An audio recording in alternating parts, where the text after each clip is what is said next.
We be live! Hello. Hi, everyone. We're going to be covering the news on atheism, religion, and some culture, maybe some politics, but mostly religion, mostly bad news, unfortunately. No. Is it mostly bad news today? Is it always bad news? We have more bad news this week than we Bad did news, last week. I'm not going to lie. But it's not all bad.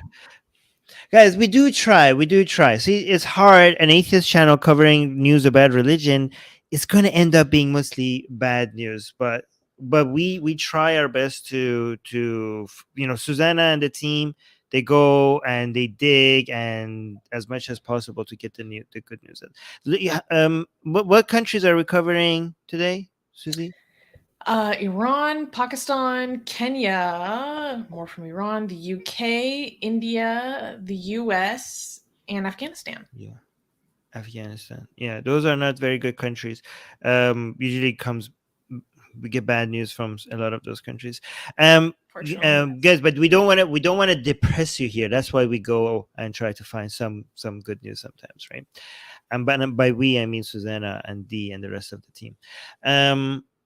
It's not, by the way, it's not just our news that is global. Our audience is also very global. So guys, in the live chat, please let us know where you're watching from. For example, here already without me asking, hi from Pakistan. So thank you for that.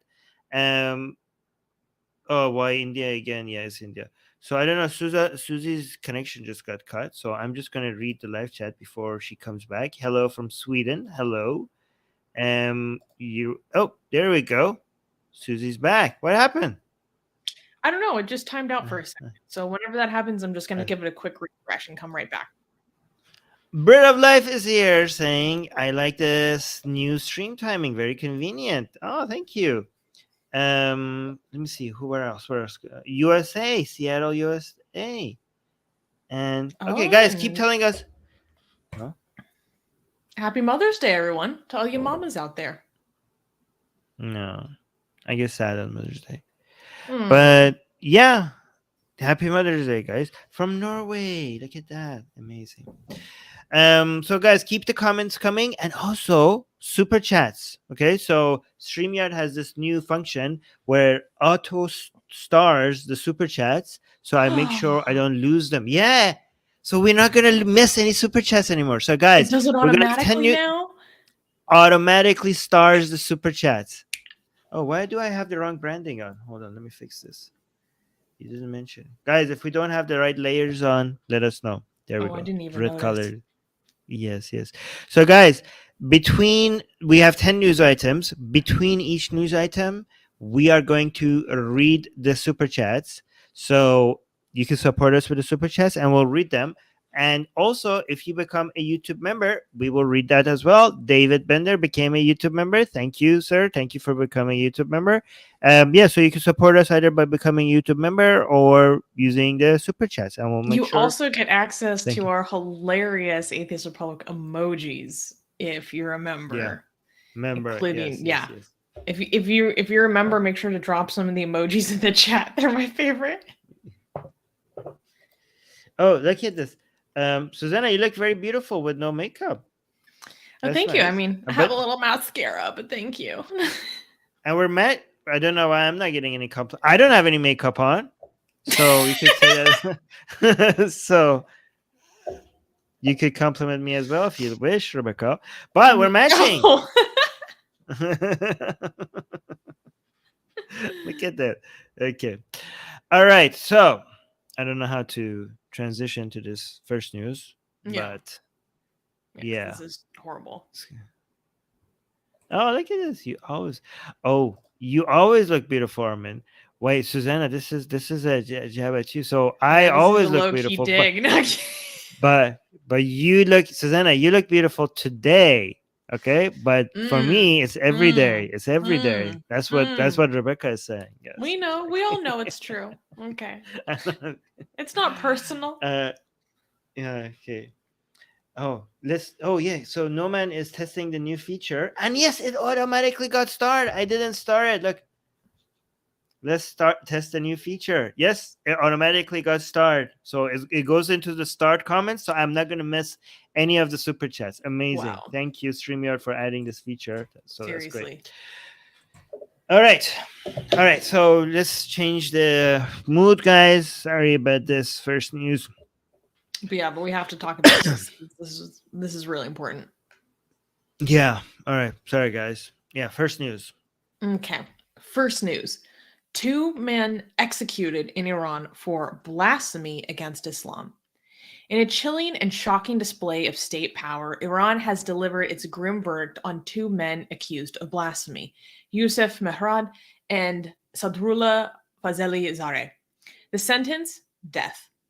The men were hanged at the Arak prison in central Iran after being arrested in May of 2020 for their involvement in a Telegram channel called The Critique of Superstition and Religion. Well, Mizan, an Iranian judiciary-linked news agency, described the men as promoting atheism, insulting the Prophet Muhammad, and burning a copy of the Quran. It's unclear whether Mehrad and Zareh were the ones who burned the Quran or if such provocative images were merely shared on the Telegram channel. The international community has condemned the executions, with the U.S. Commission on International Religious Freedom and Amnesty International criticizing Iran's increasing use of the death penalty against blasphemy charges as an assault on free expression and religion. Yet, despite the global outcry, the Islamic Republic has already executed 203 prisoners this year alone, reaffirming Iran's grim reputation as one of the world's top executioners. Their execution continues amidst a wave of similar rulings that have swept through the nation following the tumultuous protests of 2022, sparked by the tragic death of Mahsa Amini while in police custody. So, Armin, this happened very quickly over the past week. We suddenly became aware of the cases of these men, which apparently they've been in prison since 2020, or they were arrested back then, but people didn't know about them or their case. And then suddenly the information came forward very quickly, and it seemed like there was a delay on their execution for a second. And then within a few days, their execution was carried out. And this has been huge, obviously, in the Iranian atheist circles. And what can you tell us about this? Yeah, there was a major effort to stop the executions by a lot of Iranians, both inside and outside of Iran, because the announcement came that they were being moved to the, what is it called, in the place where only one person is kept? Solitary confinement. Solitary confinement, where they keep prisoners specifically right before execution, right? So when they move the prisoners into that place, they know that they're getting for execution. So after that happened, there was a major push on social media to raise as, and the amount of notice that we all got about this was so small.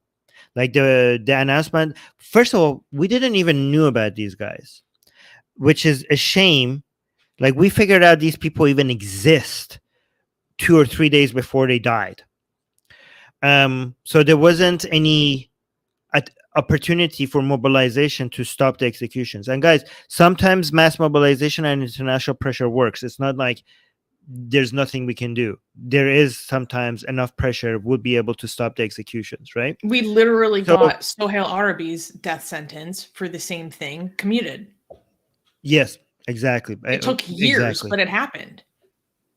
And this is why, unfortunately, the family of these people made a mistake, okay? Because the Islamic Republic tells the family that, don't worry, everything's going to be fine. They're going to get released. Don't tell the media. It's going to only make the case worse if you tell the media. And sometimes the families fall for it. The actual advice is to always tell the media when your loved ones are getting arrested.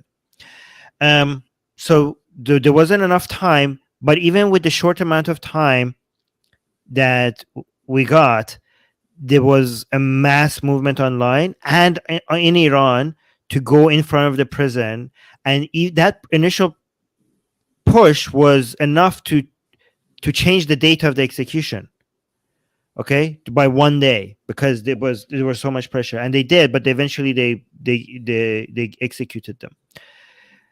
And here's the thing now, because the Islamic Republic has learned how to do these executions to not get an international pressure, because if they announce it and there's like a couple of months until the execution, that few months is going to be like on the news all the time that the Islamic Republic does these kind of things. But they know if you have only 2 days and they're executed and there's nothing you could do, they pay less of a price, because now nobody's talking about it anymore, because it's over, because there's nothing you could do, they're dead.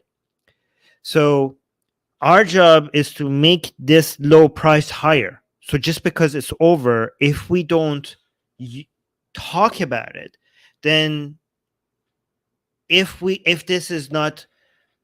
the world doesn't recognize what's happening, these people didn't harm anybody. These people just shared their views online. That's all they did. And now they're dead because of it. You should have seen the message the sister posted on social media right before the executions, begging people to come in front of the prison. I should saw it, but I can't read it. I should grab it. Should I read it? Yeah. Do you want me to go find it? No, I have it because okay. We posted it on our Persian speaking YouTube channel, just to get as much attention as we can. So here it is. So yeah, we shared it everywhere, and many other people did. And this message by itself was enough to get a lot of people moving, right? So this is the sister of one of the people of Yusuf, one of the people who were executed, just 1 day before he was eventually executed, right? So she says, "Hi, I am Yusuf's sister. Like, tell everybody that tomorrow, 3 a.m, before the morning azan, come and stand in front of the prison. Come in front of the prison." The reason why she's saying before the morning azan, and this is like, let me tell you how disgusting this is. They execute people right at the morning azan. Azan is the Islamic call to prayer. So the time of the executions are at the same time of the morning azan.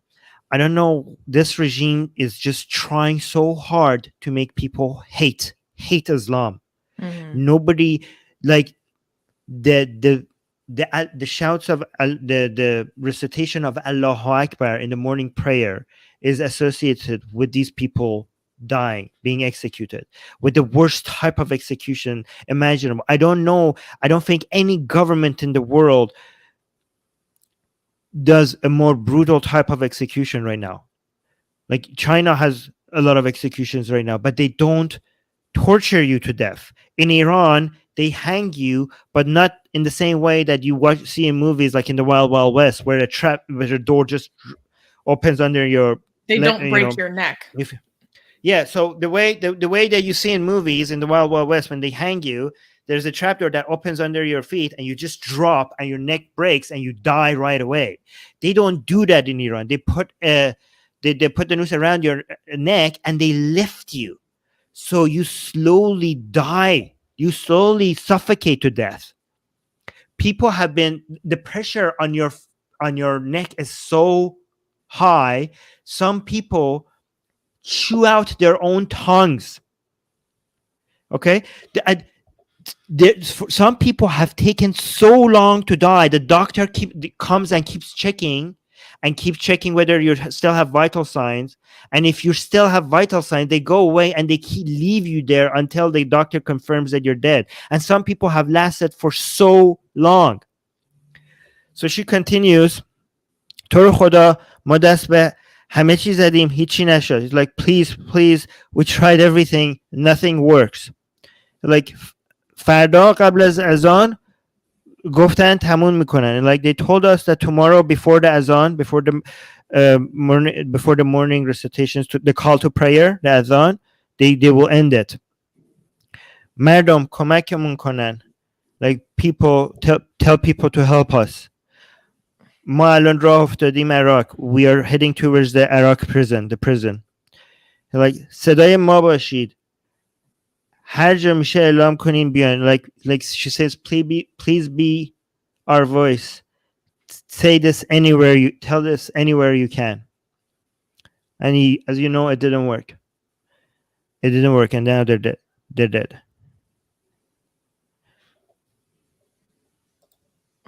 So, and their crime was that they had a Telegram channel, and they were sharing content against Islam. And let me tell you something about these two. You can see their pictures. Here, let me share these pictures. These are the two, okay? While they were doing these things, they were owners of like some Telegram channels with anti-Islamic content, right? While they were still alive, their call out for their execution was already unmentioned because they were anonymous, but there were some imams that put out the call out for whoever's managing these Telegram channels to be executed. So they were alive, knowing while they were alive, they were knowing that they saw their own call out for their execution, and they were doing this inside Iran, and they continued doing what they were doing. Like, these are people who believed so much in what they were doing that knowing what big of a risk they're taking, and they still did it, and they were continuing to do it, knowing the price that they might pay for it one day.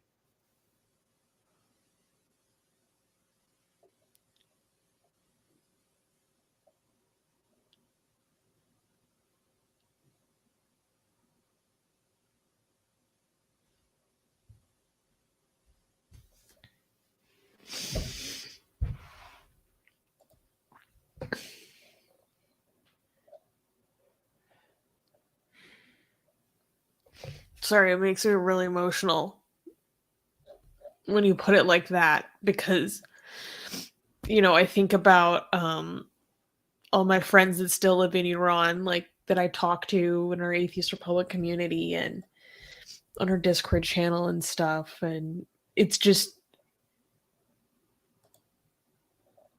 scary to think about how close some of them have come to something like this. And I also think about all my friends who had to give up everything that they've known in a country and culture that they love because they have to be protected from this.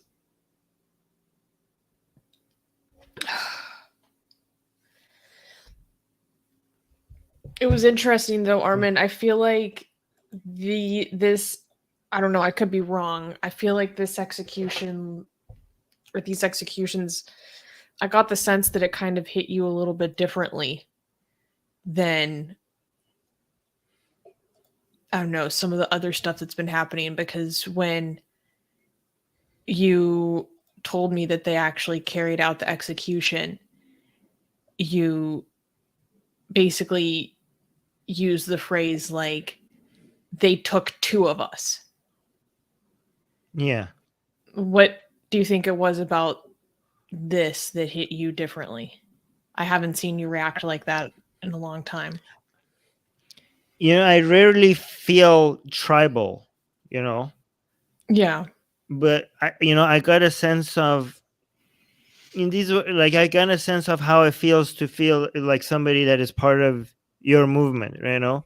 And this was like one of the first times that I kind of one of the few times that I felt that like these were people in our movement. These are people who are activists against Islam. So this felt, this hit harder because I felt like these were of us. These were two of us, two of our, Let me show you something. Like, this is what people are writing on the wall because of these executions. It says, "Go to azan صبحتون." People write this on the wall, which is like shit. It basically means I shit on your morning prayer or shit on your morning call to prayer. Because this is what the morning call to prayer is associated with executions. I With saw one girl, executing I people. posted on my Instagram stories, and she was spray painting it on the wall. The translation was like, your morning call to prayer is our death hymn.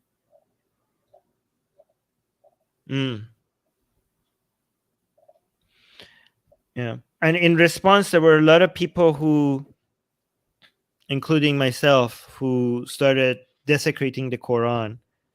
And like, is to show, like, is this what you're trying to stop? Because they desecrated the Quran. I mean, they're accused of burning the Quran and desecrating the Quran or insulting the Prophet.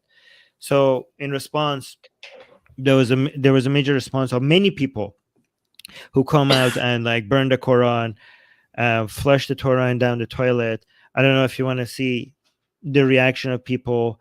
I don't know. I don't want to. A lot of them was like involved in a lot of other things that I can't show on YouTube, but there were so many people that came out in masses and desecrated the Quran. Like, if you are killing people because of this, here's some more of that. Also, there was this viral drawing that went around in response, which was this, which is the minaret of a mosque, which is like where you do the call to prayer. So they drew this on top of it. They put this on top of it as a response. Oh, this one, here's the caption. The caption like با هر از آن صبح به گلدسته های شهر هر روز دیو فاجعه بیدار میشه. Yeah, so they're saying that for every call to prayer in the morning, there a new tragedy happens, which is actually close to the truth right now, because they are executing a lot more people these days. It's not just these two. Like, I don't know exactly why, because you would I could tell you what the explanation is. You would think that with all this anti-government protests and all these people angry, they would stop the executions a little bit. It seems like not a good time to execute people, because people are angry and people are coming at the government, and executing people is just going to get more people angry. So why are they increasing the number of executions? Like, I read they're executing one person for every 6 hours. They were at one point. Yeah, it's huge. They really ramped up the number of executions, right? So what some theories suggest that they want to show that they are still in power. Like, people don't think that we're backing down. Like, we're still in a position to put you in your place. That's what the understanding is. And but there's a response that people are having that I could talk about if you want as well, because there's a new hashtag that is now going around Twitter with the name that says Jahan Zamin Gerde, right? And I could show you what this is about. Zamin Gerde means the earth is round. Do you know what that's referring to? It's basically suggesting what? Is it because the Quran says that the earth is flat like a bed? No. It means what goes around comes around. So yeah, so it's like, we will, like, what all the things you're doing to us, one day we will, like, there will be revenge. Like, you will pay for all of this with blood. It's there's a lot of tweets about this right now. Like, people are posting the pictures of the morality police running over some a mother who her child was being arrested, right? And then in response, another. I don't want to show that, because, and then right next to a video of them running over a mullah, to show like this will. Again, I'm not endorsing any of this. Like, and again, this is on YouTube, so I can't show you the video. But people are saying the earth is round, like Zamin Gerde. And this went viral when the mother of Kian Pirfalak posted a tweet of her son Kian. So Kian was a 9-year-old boy who was killed during the protest by the regime. 9-year-old boy, right? So Kian's mother, this is her, right? So she came out, and she Oh, her posted. earrings. Oh yeah. So she's so her earrings are rainbow because Kian's favorite phrase was "in the name of the God of the rainbow." So that phrase has now become a revolutionary phrase, and she wears rainbow earrings in his name, right? To remember him, right? But she posted a video on Twitter with the hashtag "the Earth is round," like to remind the mullahs that we're still oh, Susie left. Susie, let me know when you're back because I want you to see this video that I'm about to share.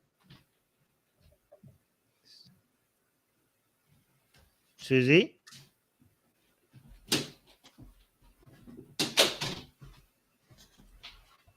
I'm here. Susie. Okay. All right. Hold on.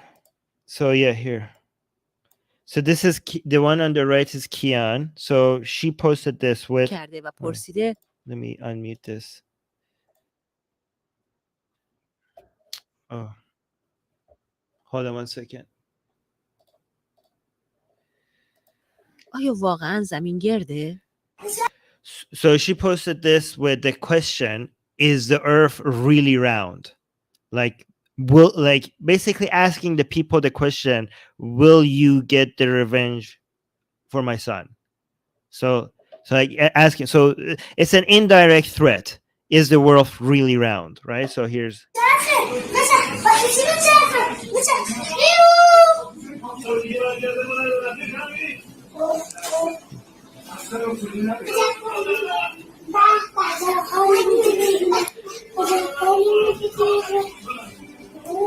so it's just Kian with his brother, and this just when she posted this, it just broke so many people's heart, just reminding people of what the regime had took away, right? And that's when the hashtag went viral.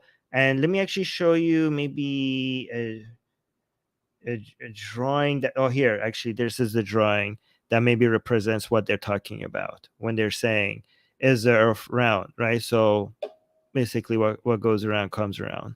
That's what they mean. Oh, and here it says, like, in the blood up on the top left, it says, they say the earth is round. Migan Geras, like they say it just says they say it's round. That's what it means. So now this is an intimidation. The people are saying that you are showing with these executions, you're showing that your teeth are sharp. Well, let us show you what we have. So it's a promise that we will bite back. Yeah, so Bread of Life is saying, what does it mean in the name of the God of the Rainbow? So, like, basically, Kian, this little boy, instead of saying, like, in the name of Allah, the most beneficent, the most merciful, Bismillahirrahmanirrahim, instead of saying it, like towards the Islamic, the Arabic way, he was a child saying, like, in the name of the God of the Rainbow. Like, it was him. He just started this video talking about, like, kind of this imaginary God that he made, right? And but it was also in its own way, like, un-Islamic, right? To be saying that about this rainbow God instead of actually Allah. And at Kian's funeral, his mom told everyone to not read the Quran for her child because he hated the Quran and he never wanted to read it. And when she announced that to the crowd, everyone started cheering. And so in the name of the God of the Rainbow is just kind of like a way to remember Kian and his legacy, because he had this little rainbow god that he had for himself. And so his symbol is rainbows.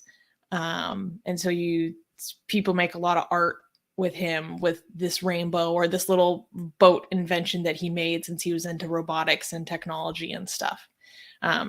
So it's like a way to remember him. And in the local Iranian group that I'm involved with in my city, sometimes when they're giving presentations or speeches to local politicians, the women in my group will even start what they say with "in the name of the God of the rainbow," and it makes me cry every time. Yeah. So it's become like a very powerful symbol. And plus, rainbows come out after rainfall. They come out after a storm. Yeah, and it has become like in Iran, you're expected to always say in the name of God before you start anything or say anything, and now a lot of people, it's become an act of protest to when they start saying something. And that's how they say in the name of God. They say in the name of the God of the rainbow. It has just saying that has become an act of protest. So whenever you see somebody on TV or somebody like making an announcement and starts with "in the name of the God of the rainbow," they're referring to Kian.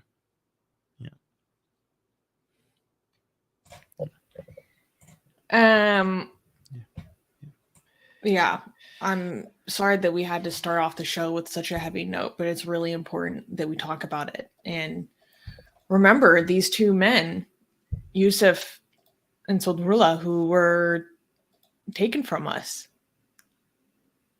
from our community as a whole. Yeah. Anyways, unfortunately, the next news is also, well, let's should we go on to the next news? But we have some super chats that I have to read. So, but should we go? Yeah, we can go to the super chats. Okay. All right. So Secular Sakai is saying Iran will be free. The mullahs cannot stop it. I hope so. I don't want to be that sure about it, because if we're so sure, I feel like it's going to make a lot more people complacent, right? It's not a certain thing. It's not a certain thing. It's something that we have to know that it's not certain, so that we make more of an effort. I think if a lot of, I mean, I'm not saying that you're saying is bad. Like, obviously it's good to have hope, right? But I also want to make sure that a lot of people in Iran, the reason why it took so long, I think, is because a lot of people in Iran thought this is a certain thing. So it caused a lot of inaction because other people were going to do it anyways, right? So if more people understand that this is not certain, then more people would be motivated to join and do something about it. But yeah. Also, he gave us a super sticker, which is a rainbow. Which is a rainbow super sticker. We can see it here on the screen, but it's a rainbow super sticker. Mustafa is saying there's no khe in Bismillah, but good job with the pronouncing. Did I really put a khe in Bismillah? No, you said bename khoda. There is you said khe? No, but I didn't say it in Persian. I said in Arabic. Anyways. Here's the thing. I learned how to say khe, and then I just put it in everything now, even when it's not there. I finally learned how, and then once I get my khe down, it's over for you guys. Yeah. So Rebecca gave us a $20 super chat. Thank you so much, Bit of Life. That's very... Oh, you want to read this? This is funny. Thank you for such a generous super chat, Rebecca. That's amazing. She's saying, Susanna, thank you for your compassion for those executed and oppressed, of course. To set the record straight, Armin, Susie is always beating you in the physical beauty, but both of you have beautiful souls. Oh, love you. Oh. Thank you, Rebecca. I mean, we are soulless creatures, but I appreciate that. We're soulless. Anyways. We're soulless, but yes. But thank you. Okay. Very generous. Yeah. Oh, very. We can't. Somebody died. No, this is not good. And yeah, unfortunately. Okay. So, there might be some people who might see this as, and we don't, okay? But I've seen some people celebrate this news. And I will tell you why. Yeah. Fascinating. Yeah, I will tell you why. All right. Okay. But let's go through it first, and then we'll see what. Okay. I'll tell you why. All right. Next news. Next news. Islamic cleric lynched in Pakistan over alleged blasphemy. A Muslim cleric in Pakistan was recently lynched by an angry mob after allegedly making blasphemous remarks at an opposition party rally. The cleric, Nigar Alam, was invited to speak at a rally opposed by the opposition Tehreek-e-Insaf, or PTI party, in the village of Salwadar Haider Pakhtunkhwan, I'm sorry, in this province. Following his speech, the crowd became enraged and killed him. Police initially secured him in a nearby shop, but the crowd broke through the door, dragged him out, and beat him to death. The incident was widely shared on Pakistani social media. Blasphemy is a highly sensitive issue in Pakistan, often leading to violence, lynchings, and death, even for unproven allegations. There has been other incidents of lynching due to blasphemy charges in the country. In December of 2021, a Sri Lankan factory manager was lynched and burned for alleged blasphemy, an incident that then Prime Minister Imran Khan called a day of shame for Pakistan. So, I'll give you a little bit of backup. So, Pakistan is in the midst of a political crisis, to put it mildly. And that's the understatement of the year.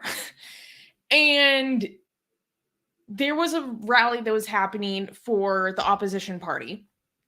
And at the rally for this opposition party, I found the footage that allegedly was the remarks that were made that were so blasphemous. And there's this cleric who's giving a speech in support of this local politician.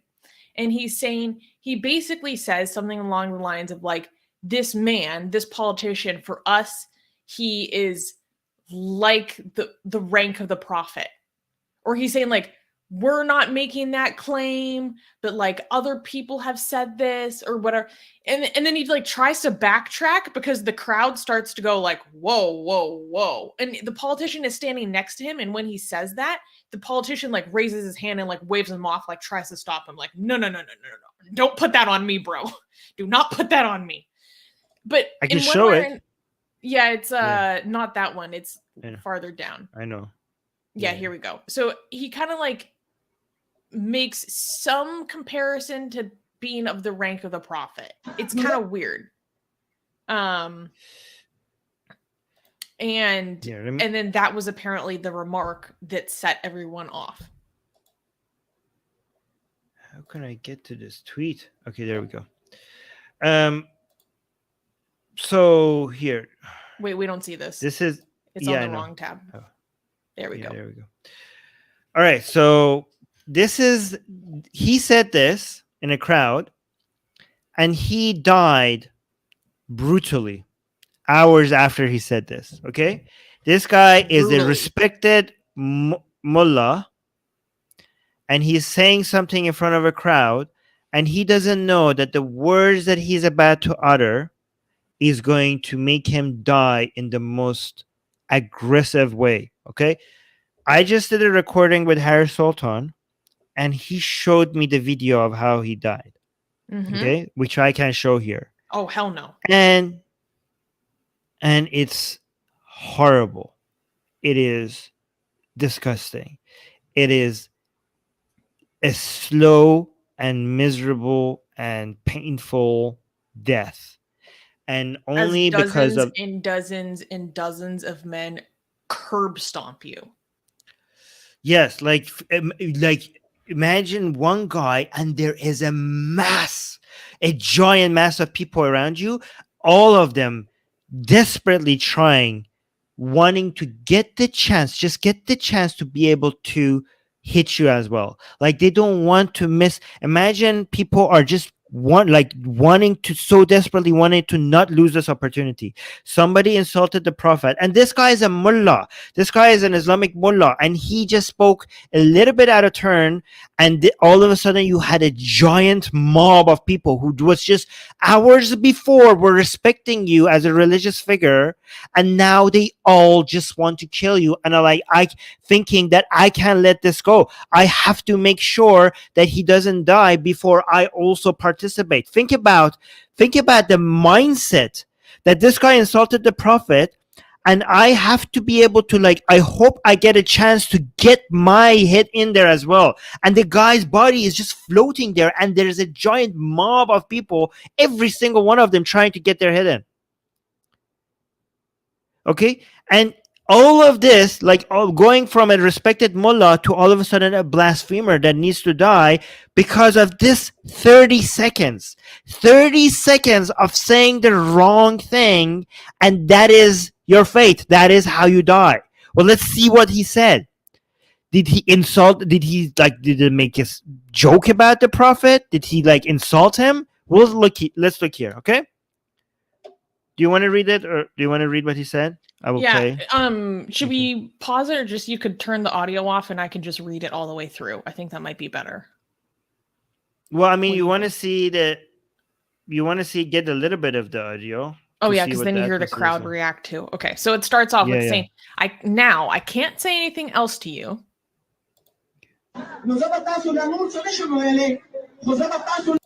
And I won't compare him to the prophet. By the way, he is talking about the politician who is in the brown shirt on his our right side. Yeah. The guy on the right. So this is a mullah who is trying to compliment this politician. Okay. So he's saying, I won't compare him to the prophet. He's trying to say this guy is like really, really good. Okay. So 4 seconds in, 30 seconds. But for us, this man, meaning this politician, who has come, isn't less than the rank of the prophet.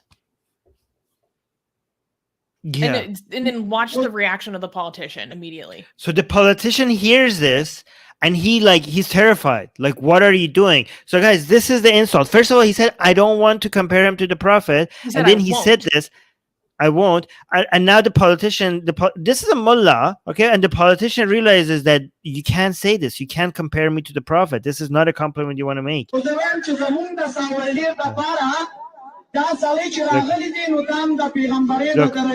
He's like, no, the politician is like, no. Read this. He tries to rip it out of his hand. He said, we don't award him this rank. We don't award him this rank. But still, you have to understand it is very respectable personality. He is a very respectable personality.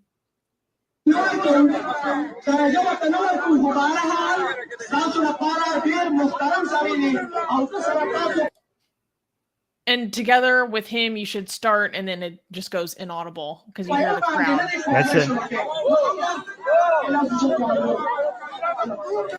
That's it. That's what ended him. He said, I don't want to compare him to the prophet. I'm not saying he's the same rank as of the prophet, but he wanted to compliment him by saying that he is kind of like a prophet to us, right? That was the 30 seconds that just... I mean, from that 30 seconds, only 5 seconds of it was basically the part that ended his life. That was it. And then a few hours after this, he was dead. This is the state of Pakistan. He said the guy is dead because he just said we like this politician so much, and he compared him to the prophet.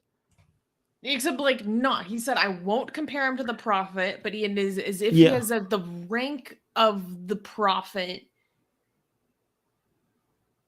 Yeah. And for that, he was lynched in the street, in public, by dozens and dozens and dozens of his fellow citizens. It's mind-boggling. And nowadays, we get video footage of this kind of thing and how it goes down. We see it more vividly than ever. It's brutal. It's some of the most brutalizing stuff I've ever seen in my entire life. It's disgusting. But Armin, so you talked to Horace about this, and what did he tell you about more local reactions and stuff like that? Well, I'm going to release that video about. We have a couple of videos about Pakistan that I'm going to edit and release soon. So I won't. Oh, nice. Okay. That's going to be on Secular Jihadists. But instead of that, I want to show you how disgusting Pakistani Defense Force is being here right now. Okay. Oh my God! I was going to look at this. Look at this. We're showing you somebody, the state that Pakistan is in, and somebody died because just uttering some words. And look at the whataboutism here. He's saying, Armin, lots of kids in the US are having their lives destroyed because of mass shootings for no reason. And good thing we didn't endorse that, Pakistani Defense Force. Good thing we're not celebrating that. What are you on about? What is this whataboutism? He is on a level of cope that he wants to throw the murder of children in our face to try to get one over on us. That's how badly this person is trying to cope with the fact that this goes on in their country, and it's so abnormal. It is abnormal. You're a disgusting human being, Pakistan Defense Force. You're using the murder of children as a way to defend Pakistan. You're so tribal and so nationalistic that you're using dead children as a way to cope against what's happening in your country. And look at this idiot. Pakistan Defense Force is saying, Armin, but you never report on that. It's the Atheist fucking Republic. In United States, when there's religion news, we shit on the United States all the time. Why the Atheist Republic, we cover religion-related news, you fucking moron!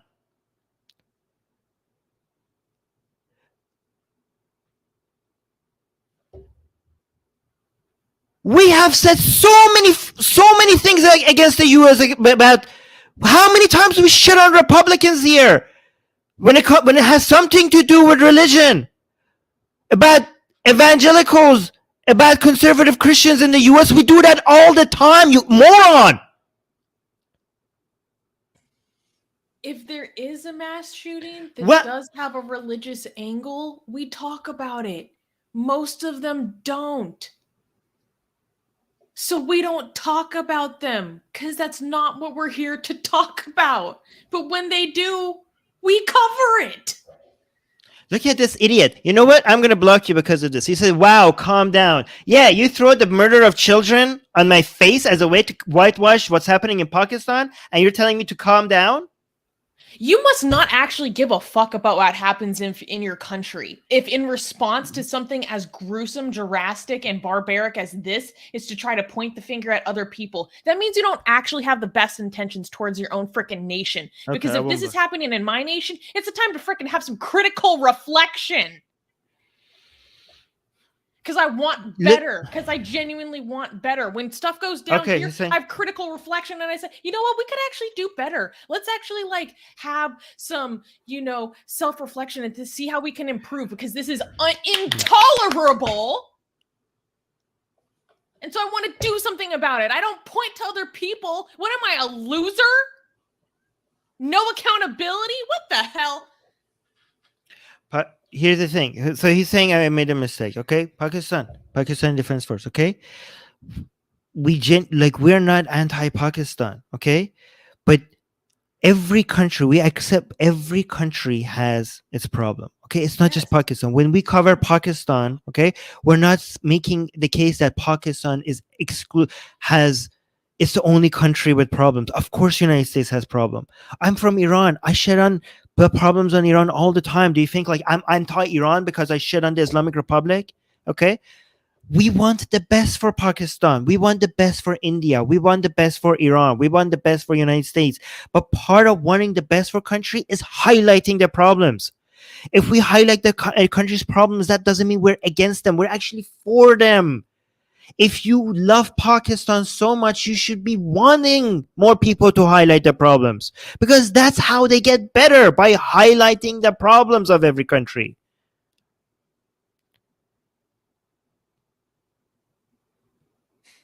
Yeah. Anyways, it's okay. Oh my god. Woo!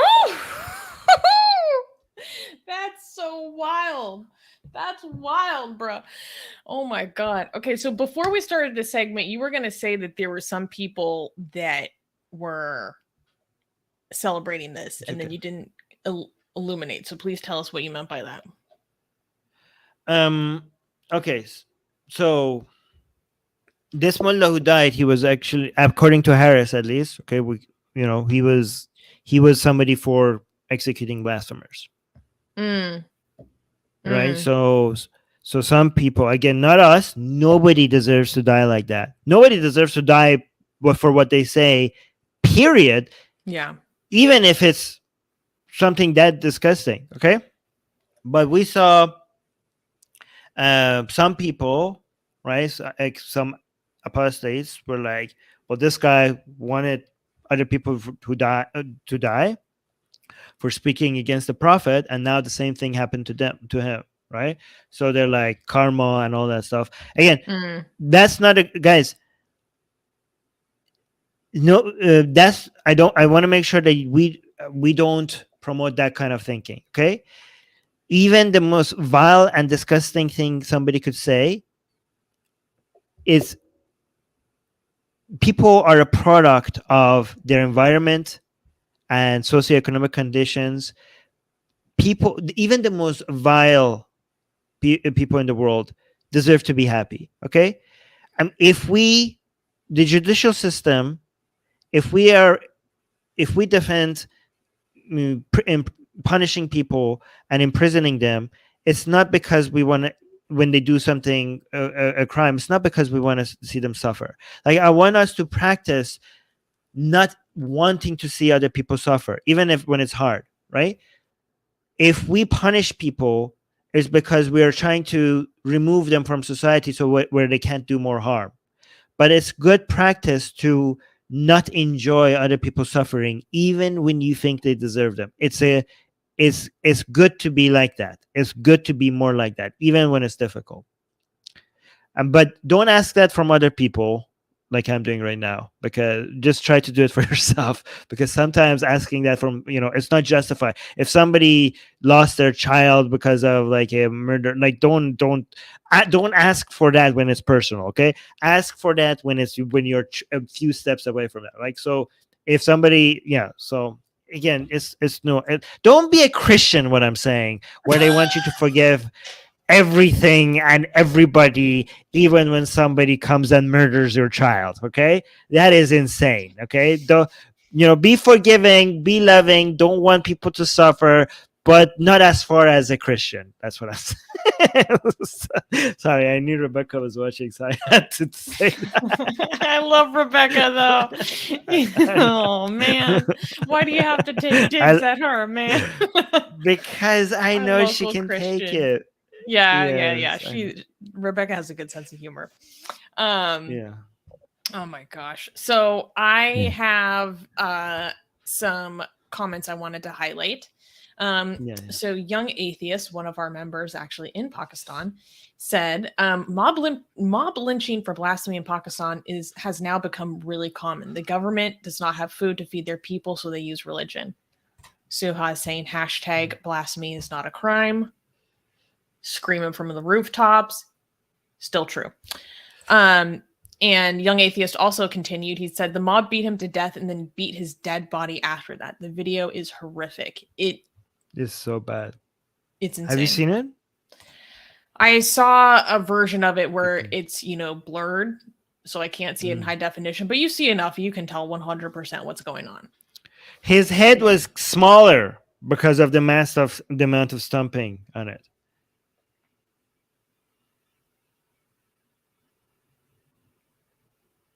Yeah. Oh my god. Okay. Yeah. Oh, by the way, can I say something else about this, guys? this is not the life of one person, right? So if you want to talk about statistics, radicalization in Pakistan is not going to just hurt the the people who are being violently killed. It's going to kill the many more people beyond the victims of that violence, because Pakistan right now needs investment, but the instability from Islamization, the numbers of victims from that in Pakistan is in the millions. So you see one person dying right now, but what you're witnessing is the instability that will lead to a lack of investment in Pakistan, especially right now that it needs it, and the poverty that leads to would take the lives of millions. Tens of millions. Yeah. Yeah, GJ is saying that's very graphic, man. Yeah, I'm sorry for saying that. Anyways, yeah, other comments you wanted to? We got a super chat. We got a super chat from Asian American. Wow, $20. Thank you for the generous super chat, Asian. Saying in China there was a mango cult that saw people who criticize the mango get sent to Yama, meaning they get sent to the heaven. They get sent to God for criticizing the mango. I don't know why the human psyche be like this. Also, Armin has way cuter facial hair than Susie. Well, that's true. I'll give him that. I'll always give him that. He does do a very good little stubble, a good scruff. Thank you. Rebecca, sorry, I told people. Sorry, go ahead. Sorry, I told people not to be Christian, Rebecca.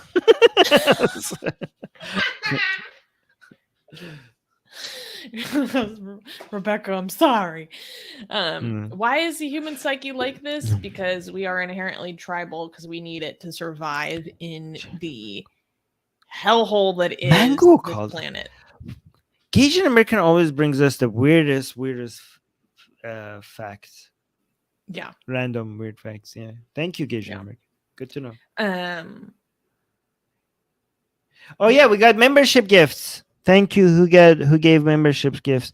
It was Darko. Gave out 5 memberships. Thank you so much. And people are thanking him. Thank you, Darko. That's so generous. Guys, if you were just gifted a new membership, make sure to use the new emojis. Yeah. And how about you address this comment? Yes. Pakistani Defense Force is asking, Armin, but why would there be less investment? This is not... the murder and crime rate in places like the US is higher. So here's the thing: it's not about murder rates. Okay, it's about instability. Okay, the Muslim radicalization in Pakistan causes instability. It's predictable crime versus chaos. Right, so the Islamization of Pakistan and the political instability that causes makes it a very unstable environment. That is why it's so much easier to invest in the United States, because things are predictable. When you're doing finances, when you're trying to predict the cash flow coming from something, from projects, that things are going to happen. There's not going to be a terrorist attack. The political climate is going to remain organized enough for you to be able to predict exactly where a project is going. Not exactly, to some extent, where a project is going.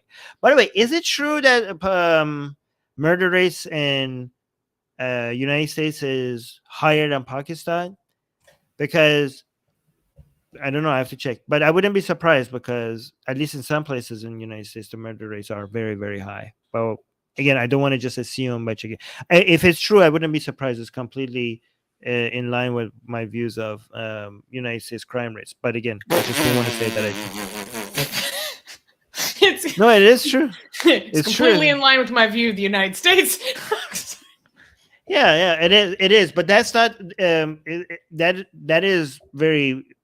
I know that's probably true. But again, crime rates in certain neighborhood, political stability is still there. Democratic process is still there. Like now, what you're saying in Pakistan is the complete a collapse of many institutions, right?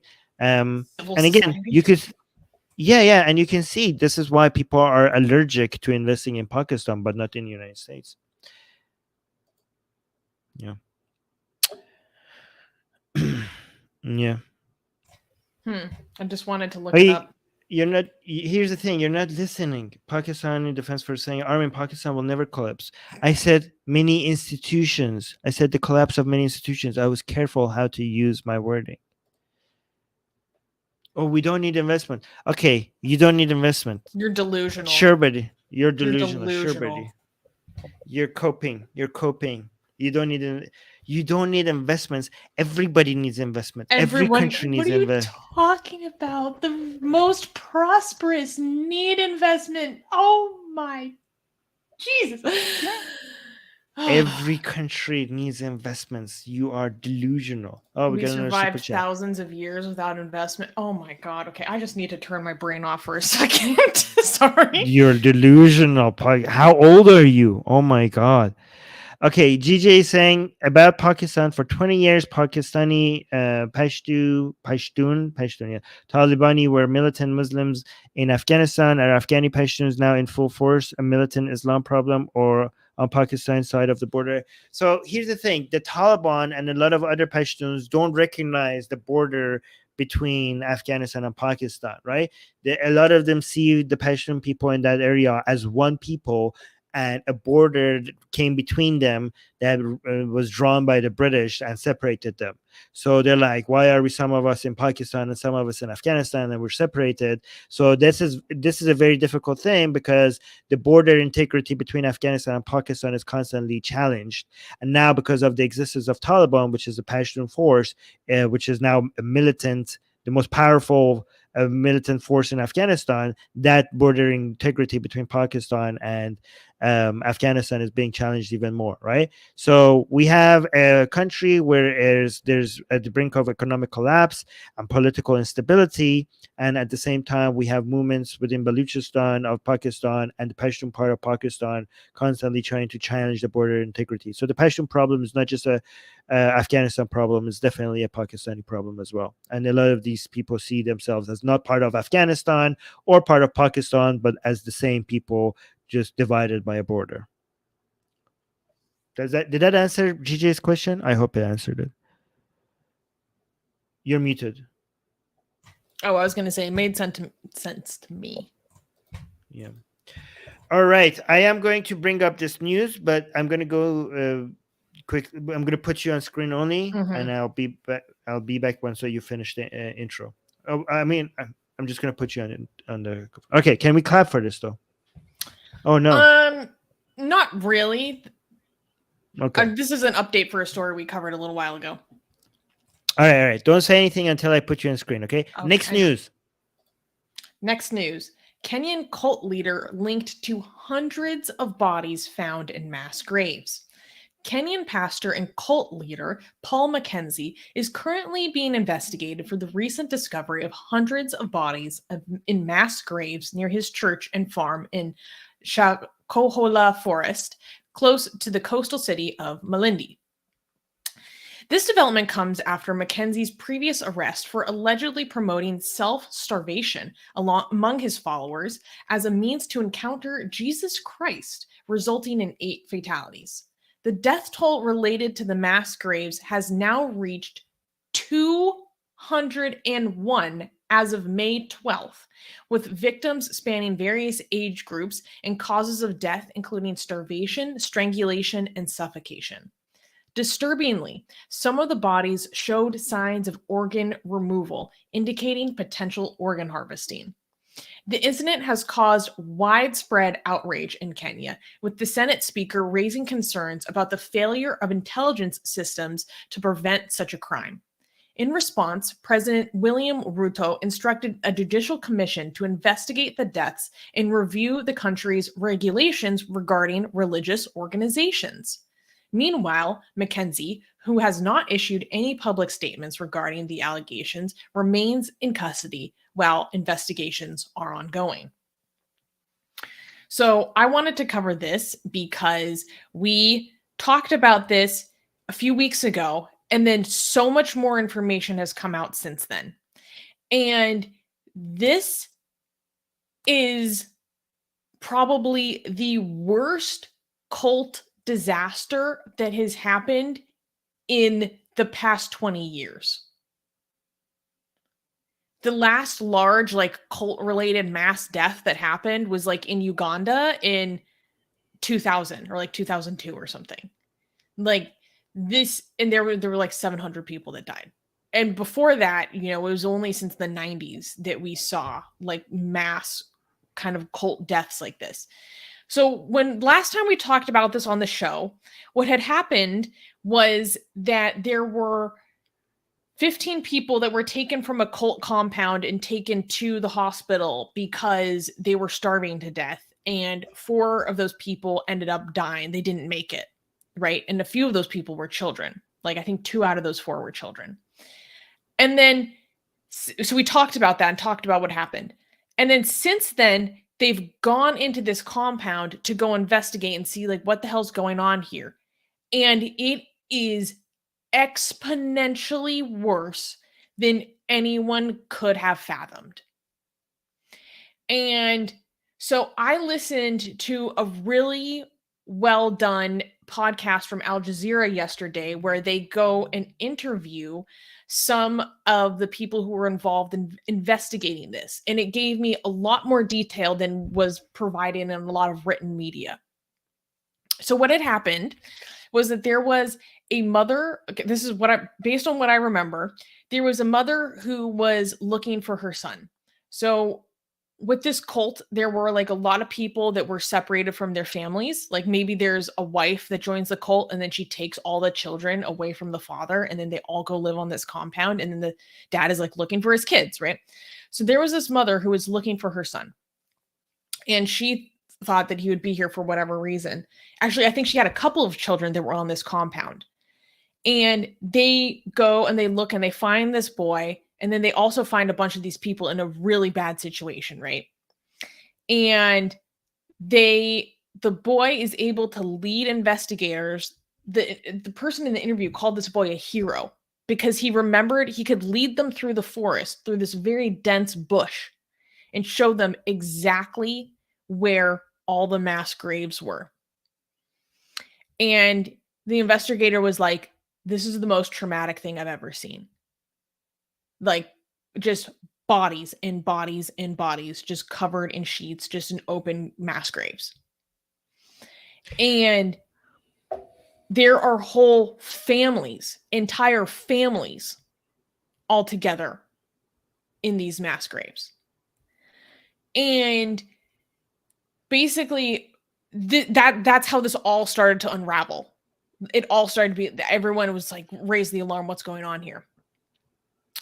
This cult leader has a sketchy history. He tried to start a cult a few years ago in a different county, and he got chased out of that county twice because of his radical teachings and people didn't like him. He ended up buying this property wherever the hell it is. It's in a very remote place. It's in a very remote location, and he built this cult and compound. And apparently there's a great diversity of the types of people that were there.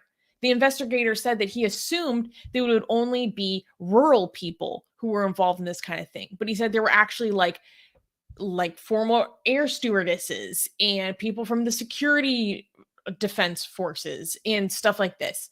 And so he actually had a great diversity of people who were attracted to his teachings.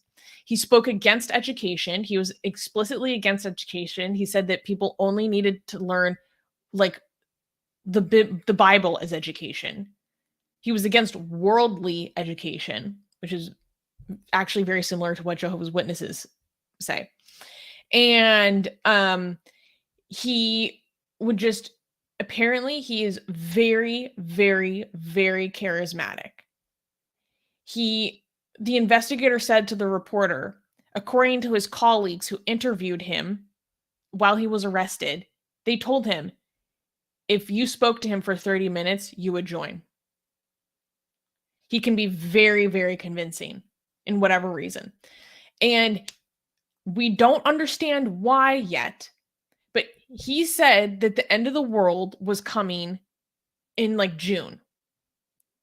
And that this was everyone's last chance to purify themselves before they meet Jesus. And he promoted fasting as a way to become spiritually clean to meet Jesus. And the idea was that first it would be the children, then it would be the women, and then it would be the men. They would have to starve themselves to death in these phases, right?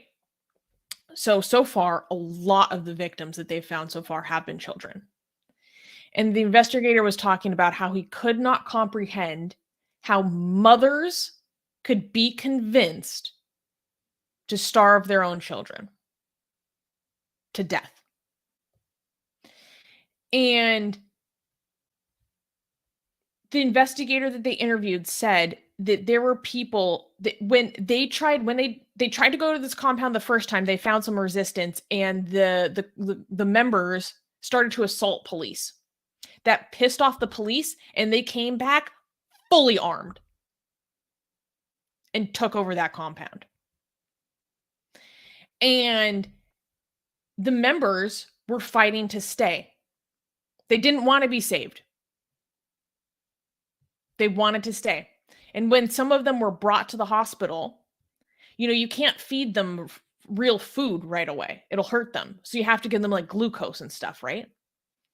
The investigator said that there were elderly people who would seal their lips as tight as they could so that they could not even get the glucose into their mouth. Wow. Because he said, no, I am in my right mind. I am in my right senses. This is what I want to do. This is the level of indoctrination that these people have been put through. Jesus Christ. All encompassing thought reform, totalitarian mind control. This is the definition of brainwashing and mind control. And so this has caused Kenya to go, whoa, what the hell is happening? How was this allowed to continue for as long as it was? Because he had been arrested once or twice before all these bodies were found. And they are investigating him on terrorism-related charges because the president basically said, I listened to what he said. I'm going to paraphrase. He's basically said that terrorists misuse religion for their own purposes, and that's exactly what this man has done. So that's why they want to try to get him on terrorism charges. And then they're also this has caused Kenya to look into totally reevaluating their religious regulation.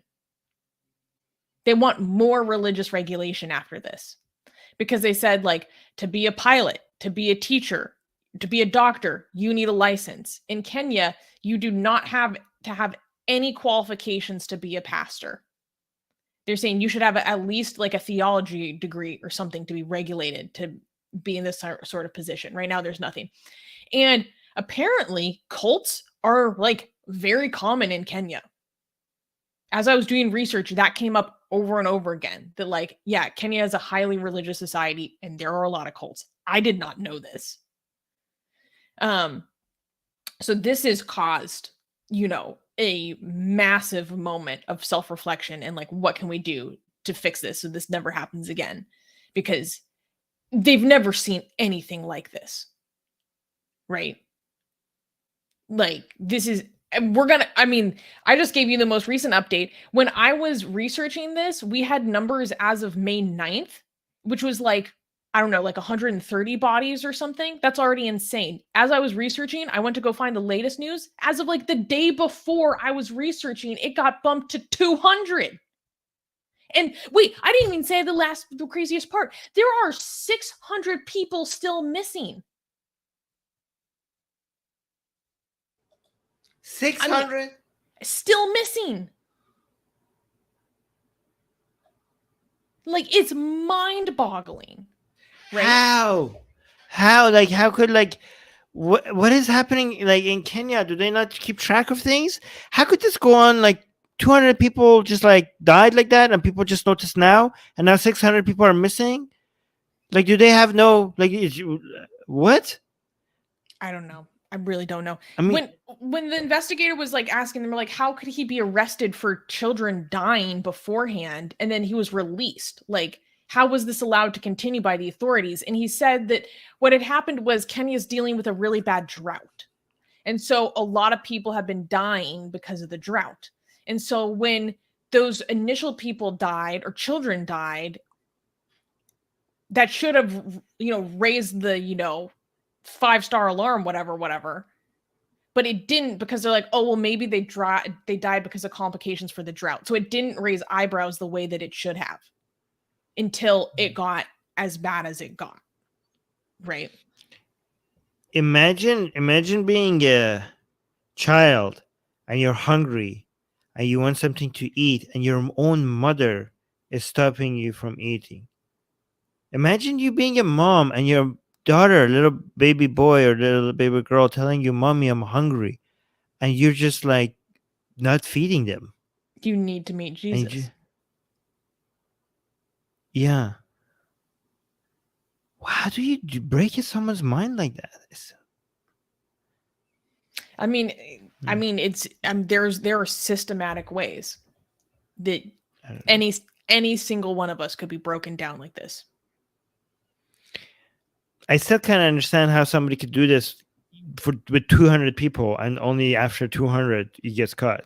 And I don't know, maybe 600, 800 if you add it all up. Well, the remoteness of their location definitely plays a large part in this as well, especially when it comes to the indoctrination. Having total encompassing control over someone's environment is one of the most important prerequisites to being able to break them mentally. And so if he has total control over this compound and people don't really have a way to get off of it, and they're stranded from, dozens of kilometers away from the next largest city, it's like 60 to 70 kilometers until the next large city. Like, you have full control over any individual's life that is on your property. Yeah. And subconsciously, they know that. Parsha is saying, but the people killed themselves. No, he only put the ideas in their heads. That's how cults work, though. You get people to... Yeah, but not the children. I think the children were killed by their parents. So there's that. Mm-hmm. The children, yeah.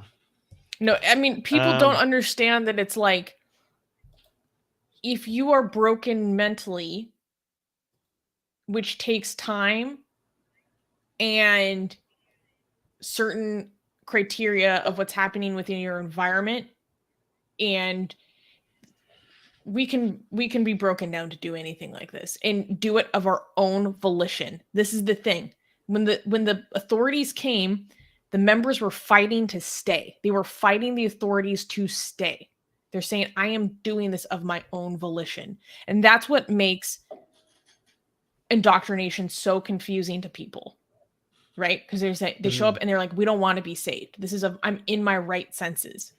And this is what's called undue influence. Mm-hmm. They've been coercively influenced into adopting this. Yeah. So, but Parsa is pointing out that so it's not terrorism, because is that, I don't know. I don't think that this meets the standard of terrorism, but that's what the president was calling it. Yeah, it's still, the guy should still be locked up for forever, I think, but doesn't, that's what they're calling it, whatever. I don't think terrorism is the right name for it. Something, a different evil name, I think, would be more fitting. I think the way that he said it was super weird. He was basically talking about, he was like explicitly saying to the nation about how religion is used to do brutal things. He was like saying it, like, yeah, this is because of religion, and terrorists use religion for their own bad means. So this is an act of terrorism. Like, I don't follow that logic, but him saying that the way that he said it to his national audience of a highly religious country was like pretty interesting to me. All right, let's move on. But 2 comments on Facebook. One of them, something that we might want to highlight later. Hadi is saying, did you know that UN appointed Iran a leading role within within United Nations Human Rights Council after killing a lot of Iranians. That's what the UN does. We need to highlight that. Maybe do you want to highlight that next week? Yeah, I saw a Yeah. little bit about this. I Yeah. need to understand if it's actually official yet. I was like, did they just get nominated? Yeah. I need to look into it more. Yeah, and also somebody on Facebook is saying, "How can this be live when with subtitles coming before you speak?" Well, I mean, how could it not be live when I'm showing your comment? So it must be live, right? So, Wait, Daniela, does if Facebook it's, do closed captioning? I mean, this might suggest that Facebook does subtitles in real time. If that's what That's you're pretty saying, cool. is Daniela, if what you're telling us is true, that's impressive. Real time subtitles, but yeah, it must be live, or else somehow we manage to know exactly what you're going to say in the future, and we and we grab your picture, grabbed your name, we pre-wrote what you're going to say, and it ended up being exactly true. So yeah, either that or we're just live. Okay, so You're so silly. can we clap for the You're a next news? silly goose. You're being silly. I am. Okay. All right. What is this? We can clap for Can the we clap next for news this? because in comparison Oh to the yeah. last 3 stories we covered, it's totally fine. Yeah. So this is fine relative to other the news area. We'll clap when we get a chance. Next news. Next news. Iranians forced to remove hijab-free photos from graves. In an escalating crackdown on mandatory hijab laws, the Iranian government has forced a family in Kermanshah in western Iran into the unthinkable, removing a photo of their late daughter from her own tombstone because she wasn't wearing a hijab. This startling act is part of a wider, stringent campaign to enforce the Islamic Republic's dress code, not just in public life, but extending its grip into the private sphere, even including cemeteries. The Behesht-e Zahra, the country's largest cemetery near Tehran, has seen the eradication of hundreds of gravestones bearing the images of women without hijabs. Moreover, it has ignited sparks of violence between those in favor of and those against the mandatory hijab law. Despite the vehement opposition from many Iranians, the government continues its unyielding march towards its stringent enforcement of the law. Yeah, so Dee, our lovely editor, had this comment. She said, hassled even in death. Absurd. And that was the first thing that I thought of. I was like, there is no rest even in death. Like, the removal of the images of women without hijab from gravestones has actually been happening in Iran for some time now. I remember a similar story about 2 years ago, and it just it made me think about the erasure of women. Because in so many ways, the hijab and the more conservative the hijab is a way to censor and redact any individuality from that woman. The more conservative the hijab gets, it becomes the total erasure of the personhood of that woman, including even her eyes, her face, her hands, anything. Anything that makes her an identifiable individual erased because she's a woman. And that's the nature of the Islamic Republic and the nature of this fundamentalism is to erase the presence of woman so completely that even in death, who they were as a person, as an individual, has to be censored, erased, covered, hidden. And something about that imagery, it really, really sticks with me. Armin, what do you think about this? I mean, these people are sick. The point of hijab is so that somebody doesn't get tempted to come and have sex with you. So given that's what they say, that's the point of it, then how does that apply here? You're dead. I didn't You're even dead. think about that. I didn't even think about that. Oh my god. You're dead. They can't have sex with you anymore. So why can't what? Yeah, I don't know. Is the idea if you're dead, but there is a picture of you without hijab on your grave, and someone looks at that photo and if a man looks at that photo and they get tempted or turned on by that photo, even though you're dead, do you still accrue the sin of them being tempted by that? Do you think you still accrue that sin? No. If you're dead, you're basically your notebook is closed. So your Okay. parents are. So it's your parents that are sinning by putting your picture Oh there. my god. Yeah.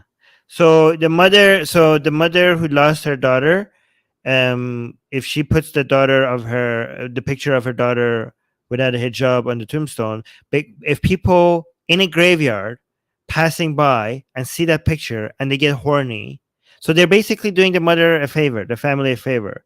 How like people are walking in graveyards and getting horny by seeing hijabless women on tombstones, and it's just you just turn the cemetery into just a pornographic, basically. It's freaking insane. The People just the thought process behind this decision, yeah that you just laid out, the thought process is insane. Like, yeah like, hey, I'm feeling horny these days, and let me go to the graveyard and look at some pictures of some women without hijab. Like, just yeah, it's so crazy. it's just like Iranian Pornhub, apparently. So that's like we're Yeah. saving the young people, from all this temptations in Temptation. graveyards. Temptations in graveyards, yeah. Jesus, that's so crazy. That's Yeah. so crazy. Yeah. What did you think about what I said about the erasure of the individuality and personhood of that Yeah. woman? Yeah. I mean, basically turning them to something they're not. Yeah, I mean, I think you said it a lot better because this is something I don't experience personally. Taking your womanhood away, your identity away from you, and I think like a lot of people don't understand how that goes to the very core of what it means to be you when somebody tries to cover you like that. Mm-hmm. Yeah, Mm-hmm. but that's it's very deep. But I don't see any pictures of the non-hijab. Like these are what are these eight? Oh, look at this. Eight headstones bearing the images of unveiled or partially veiled. Oh, not even partially veiled. So even if it's partially veiled, they still have a problem with it.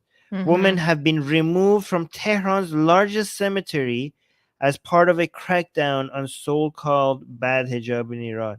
Wait, so this one of the ones that were removed? This one on the right? Yeah, so Because of the that was heritage? when this happened a few years ago. When was it? Yeah, last year. So this is Mhm. this new news is like a continuation of that. Of that, okay. Because this one doesn't seem like this just a little bit of hair. So yeah, weirdos. Yeah. Weirdos. I mean, think about the distance that the people have.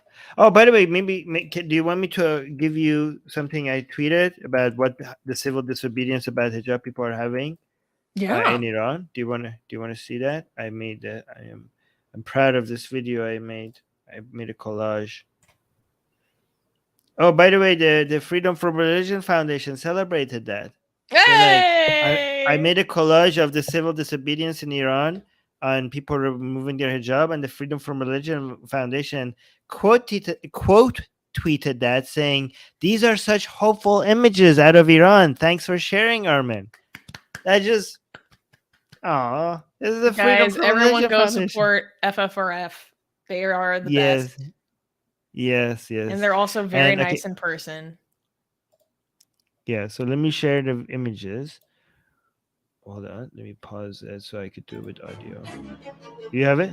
Yeah. Why can't I go to the beginning here? So this is what you're watching is the new Iran. Okay, this Yo, is she's out here people- with a crop top. Yeah. Hey, yo. Hey, Yeah. yo. Wait. So this is my caption. I said, "This is what Iran looks like these days. Every day, more and more women join the campaign of civil disobedience against forced hijab laws. They refuse to comply with the Islamic dress code, despite threats of fines and harassment by the morality police." Yo, Look, like this is no hijab is one thing, but the crop top, I'm like, oh my god. yeah, I know, right? Like, so here.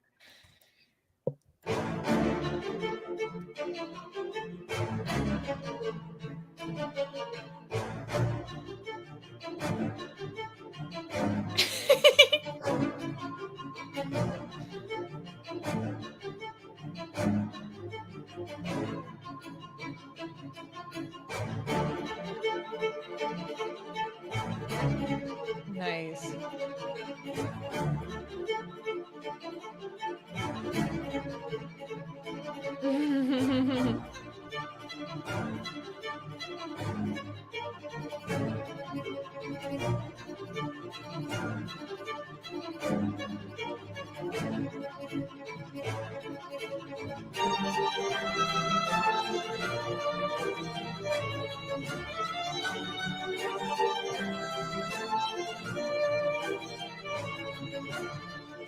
Awesome.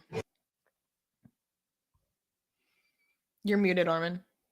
So a lot of these pictures, I don't know if you could tell, they were in front of hijab signs, like in front of signs promoting hijab saying and chastity. promoting hijab, and people were showing their fingers to the signs. Yeah. And people were like, at the end picture was like my favorite because these are doctors, either doctors. Hold on. Either doctors or nurses in a hospital. Let me just bring that last They're picture up. students. No, they're not students. They're either doctors or nurses, right? They look like But med they students just to me. student, yeah. But they all have their hijabs off, like they Mhm. they hold it in their hands, like they're showing it that they're taking it off just in a row. That one was my favorite. Yeah, so that's why I put it for last. Yeah, but people pay a heavy price for this, and guys, it's not one or two people. Like in Upper Tehran, half of the women are like just walking around. It's illegal, and half of the women in Upper Tehran are just walking around with no hijab. I feel like Like it's more as- than half based on the videos that I've Yeah. seen. It's like a Yeah, solid yeah, it's 75%. Yeah, it's I don't know. It's insane. Like the bravery is insane. Yeah. So I mean, Masa Amini died for wearing like she was wearing a hijab for much less than that.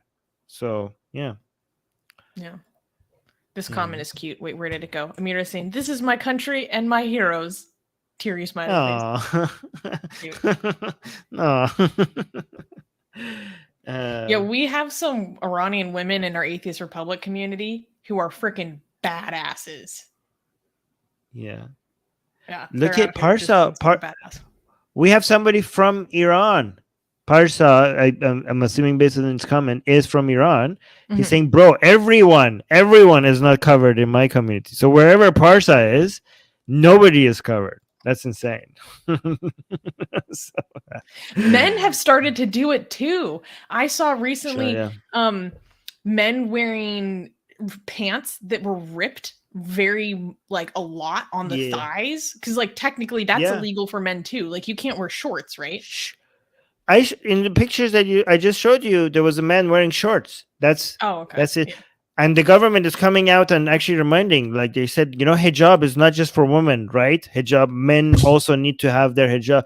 Hijab is like, you Because get so I excited. love the idea of the government coming out and being like, "You men are whores." And they came out like this summer. We want to remind you that it's not just women that have to mind their hijab. Men should also be minding their hijab. Like you can't be showing your legs and stuff. All men. So funny. Meanwhile, Iranian men are out here like, "City boys, city boys." Yeah. So guys, like men, hijab is not just a female only concept. In Islam, hijab, men also have their hijab. That means that they can't wear shorts. They can't be showing off their Fellas, legs and stuff. put Yes. those thighs away. Put the thighs away.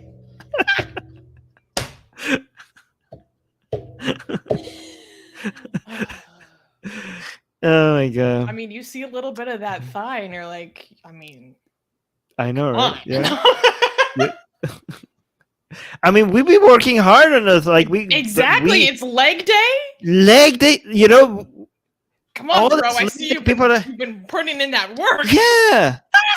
Like we do upper body and lower body, and there's nobody to appreciate that. So yeah, summertime comes in. Yeah, exactly. All right. Shorts are for sluts. Shaking my head.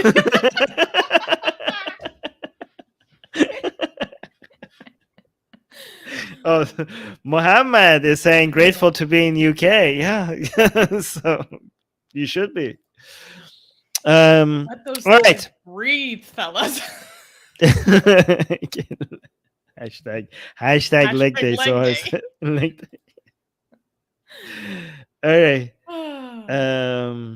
Yes.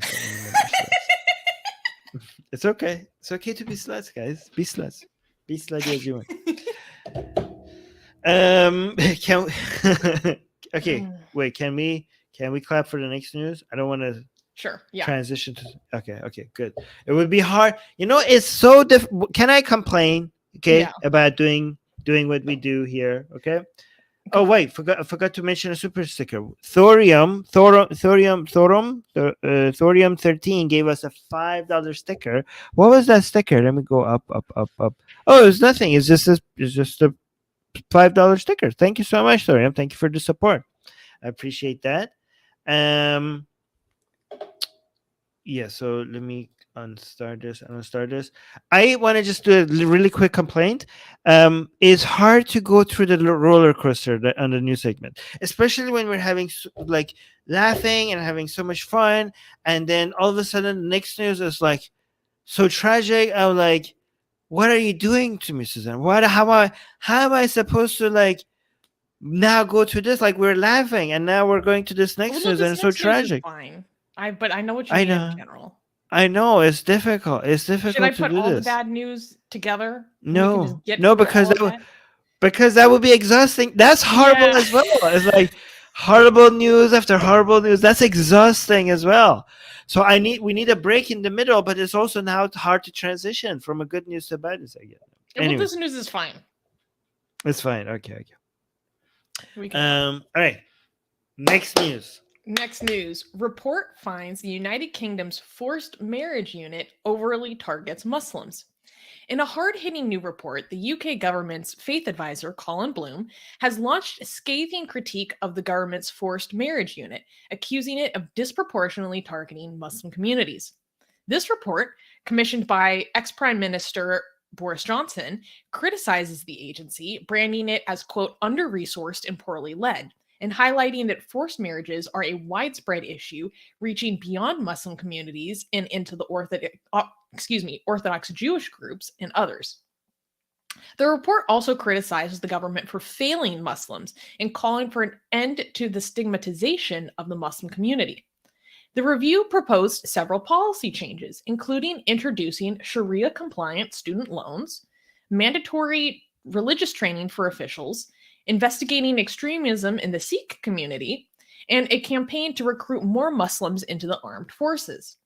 This provocative report has stirred the pot, with religious leaders largely welcoming the findings, while some critics, like the CEO of Humanists UK, Andrew Copson, argued that it, quote, elevates religion and religious groups onto a pedestal.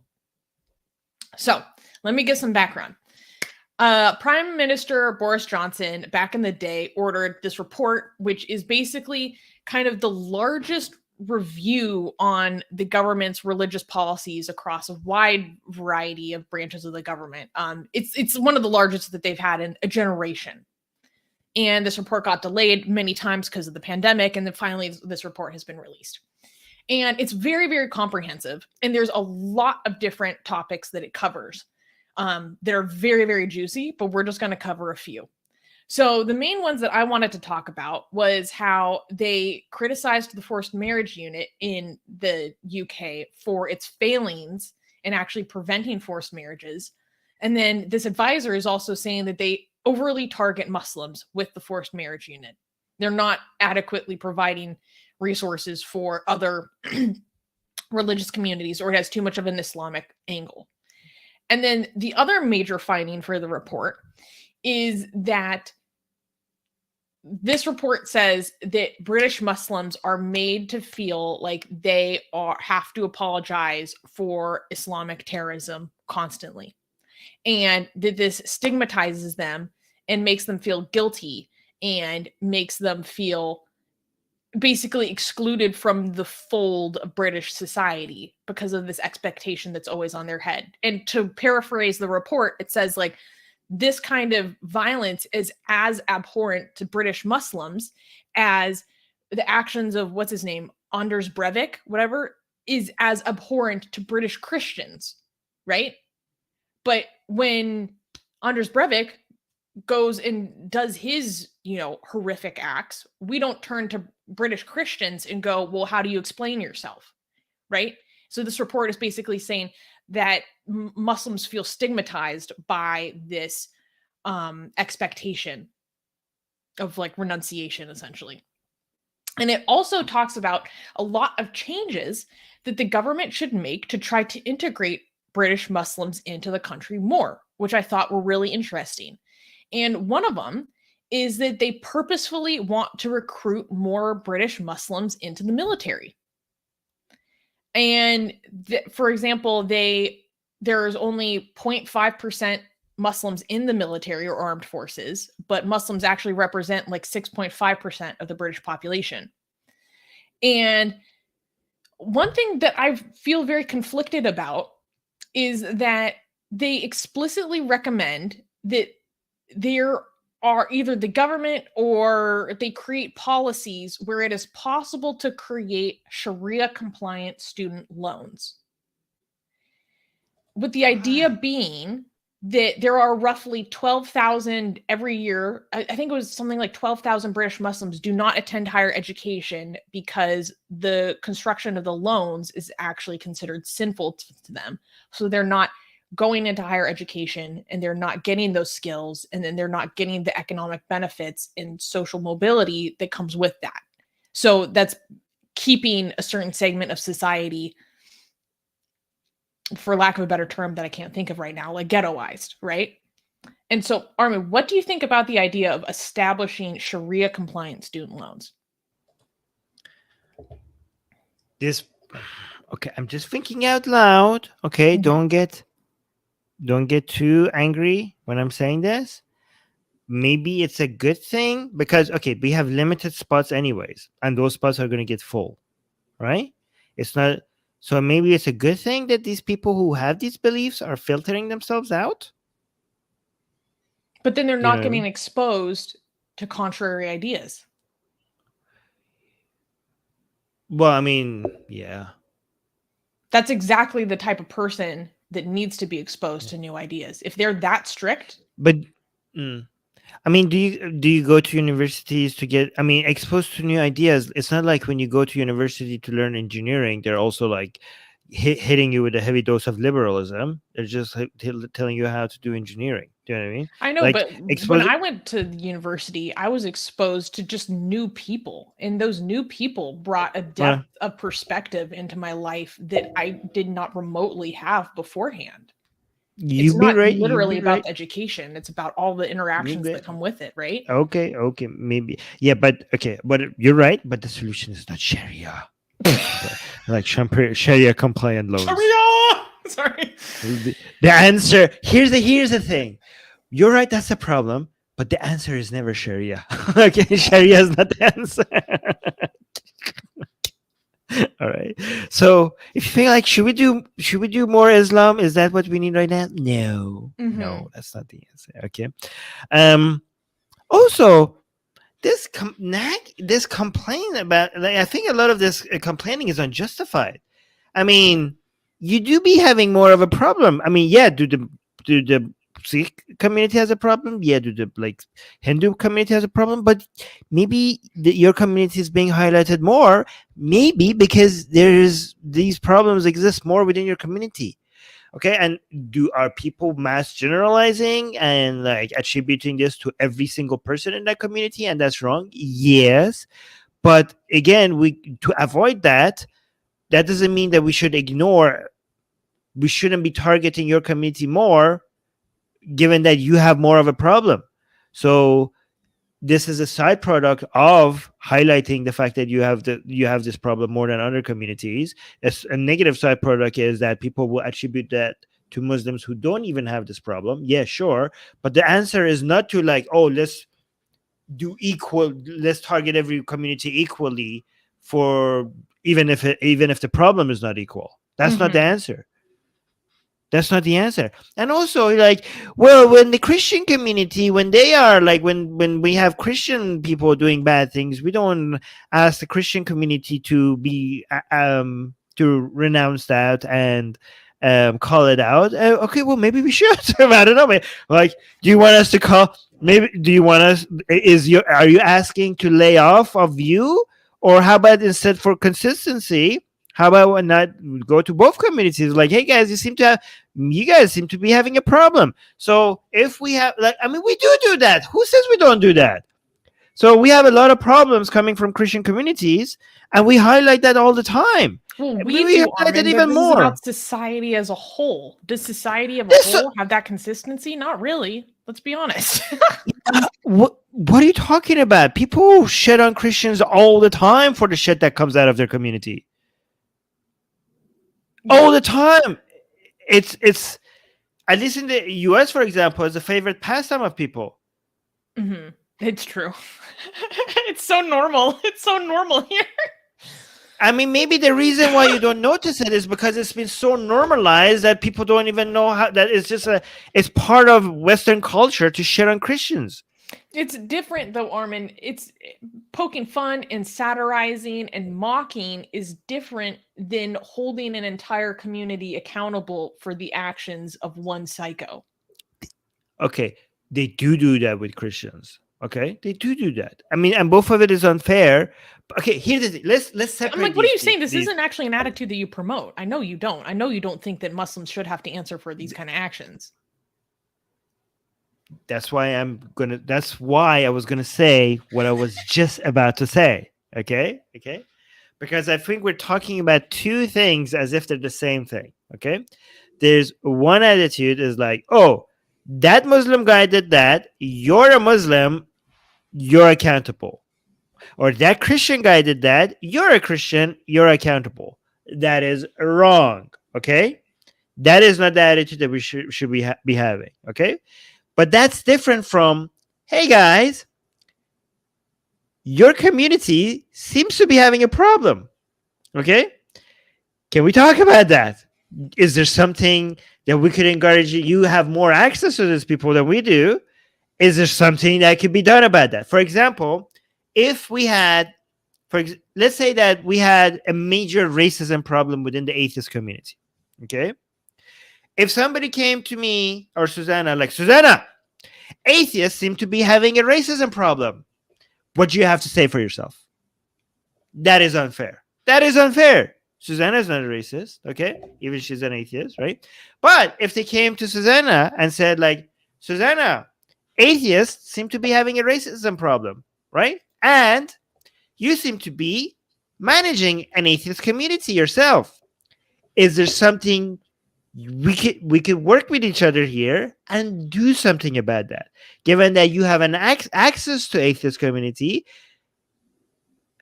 given the position that you have, given the audience that you have, given the connections that you have, can we work with each other and maybe address this? Would you like us to do this together? That would be fair. So there's a difference between these two. So does that make sense? Yeah. So yeah. I think so. We have to understand which one of these two we're talking about. It's a good thing to go to the Muslim community and tell them your community has this problem. Can we address that? That's a good thing. That is not guilt by association. Mm-hmm. I just want to Really? say one thing that was really interesting about this report is how much it emphasizes Sikh extremism. Like, I know that's not the main thing we're here to talk about, but it really took me aback to see how much of the report was talking about the government's need to be more investigative towards Sikh extremism, which was really interesting to me because I'm like, it's the government putting that on the map in a whole new way. You know what I mean? Like they're raising the profile on that concern. And they also talked about Hindu nationalism more in this report than I expected. So they're putting those on the map as points of concern alongside Islamic extremism in the UK. What do you think about that? I was like, whoa. Like, I mean, actually, I support that. There was a lot devoted to the Sikh extremism. I think like 12 pages. You know, it's funny because a lot of people are like, oh, these Muslim radicals. I wish they were more like the Hindu community. They be peaceful and they don't have any radicalism problems, you know? And they were like, oh, no, wait, never mind. Okay. Oh, the Sikhs, everybody knows that every time I met a Sikh person, they're also they're all very nice. Nobody has ever had a problem with the Sikh. Okay. That's their religion. That's the religion that we atheists like. Like, that's the one that we support. Okay. Yeah. Christians do evil things. Muslims, like, they have a lot of radical problems. Hindus, apparently we didn't know, but Hindus seems to have that as well. But the Sikhs, they be nice people. And they're like, oh, wait a second. All right, so maybe, guys, withhold judgment until you actually know what you're talking about. Because, yeah, these Eastern religions that people were celebrating as alternative to Abrahamic religions, as something that atheists could maybe support, they're all wrong. Yeah, so Sikh extremism is a thing, and it's big. It's actually the first terror. Well, I don't know if the first. Yeah, no. Give me a second. I'm going to bring that. Because Pakistani Defense Force is saying it's a political thing by India. There is no Sikh extremism. Well, the hundreds of civilians killed in Canada's largest terrorist attack. I was going to say those victims differ. I think he's confirming that. But I was going to say that. You stole it from me. I was like, as a Canadian, I wanted to say that people telling me that Sikhs are not extremists, while the main terrorist attack in my country was a extremist attack. So I take offense to that. I don't actually, but I take offense to that. So I'm upset. I'm offended. All right, so we should move on because I have a show coming in Persian. True. So we need to. Yeah. I just had my alarm. Oh, what is this? Okay, can we clap for this? No, this is not. No bueno. Okay, I'm gonna say next news, and I'm gonna also put you on screen again. Okay, so next news. You get all these bathroom breaks, and I don't. It's not fair. Do you want a bathroom break? I could give you. Like, no, after this. Do you need one? No. Do you need one? Okay. Go ahead. All right, next news. Shocking violence. 54 dead in 25 churches burned in India. I messed that up. Let me start again. Shocking violence. 54 dead in 25 churches burned in India. In a chilling wave of violence that has swept through Manipur in northeastern India, where bloodthirsty mobs have mercilessly taken the lives of 54 innocent people and set ablaze 25 churches, displacing over 23,000 people. This volatile situation marks a drastic escalation in the long-standing conflict between the dominant Hindu Meitei community and Christian tribal communities. The tensions, rooted in land ownership disputes, have worsened by the influence of Hindu nationalist organizations like the RSS and BJP. The Manipur High Court's order to review the Meitei community's request for scheduled tribe status has also intensified tensions, a move which has stoked fear among tribal groups of losing their own protections and political representation. In light of the escalating violence, authorities have issued orders for military reinforcement, including a shoot-on-sight directive, in an attempt to suppress the conflict.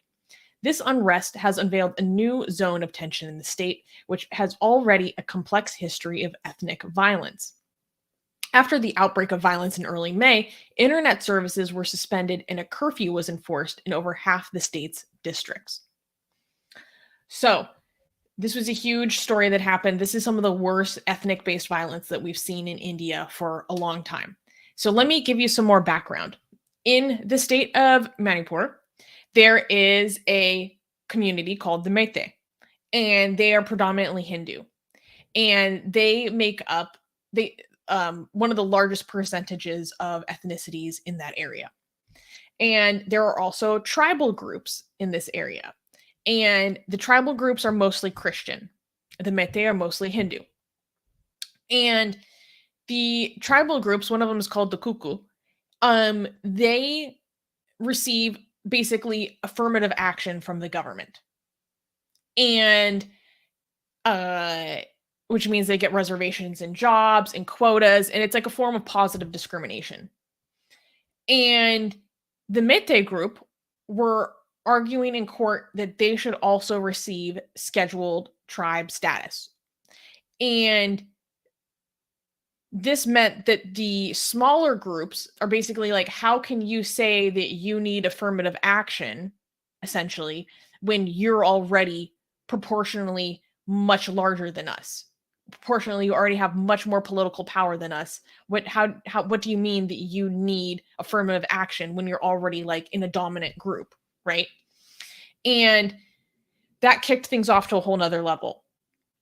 And so some people say that this is more ethnically based. However, there were at least 25 churches that were burned in this huge outbreak of ethnic violence.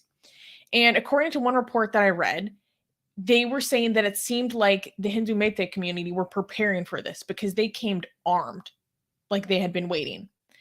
And based on a Christian site that I was reading who reported on this, they were saying that they think that this is religiously influenced because there were churches that were burned that belong to the Meitei community. They belong to the dominant community, the dominant ethnic group, but those churches were still burned.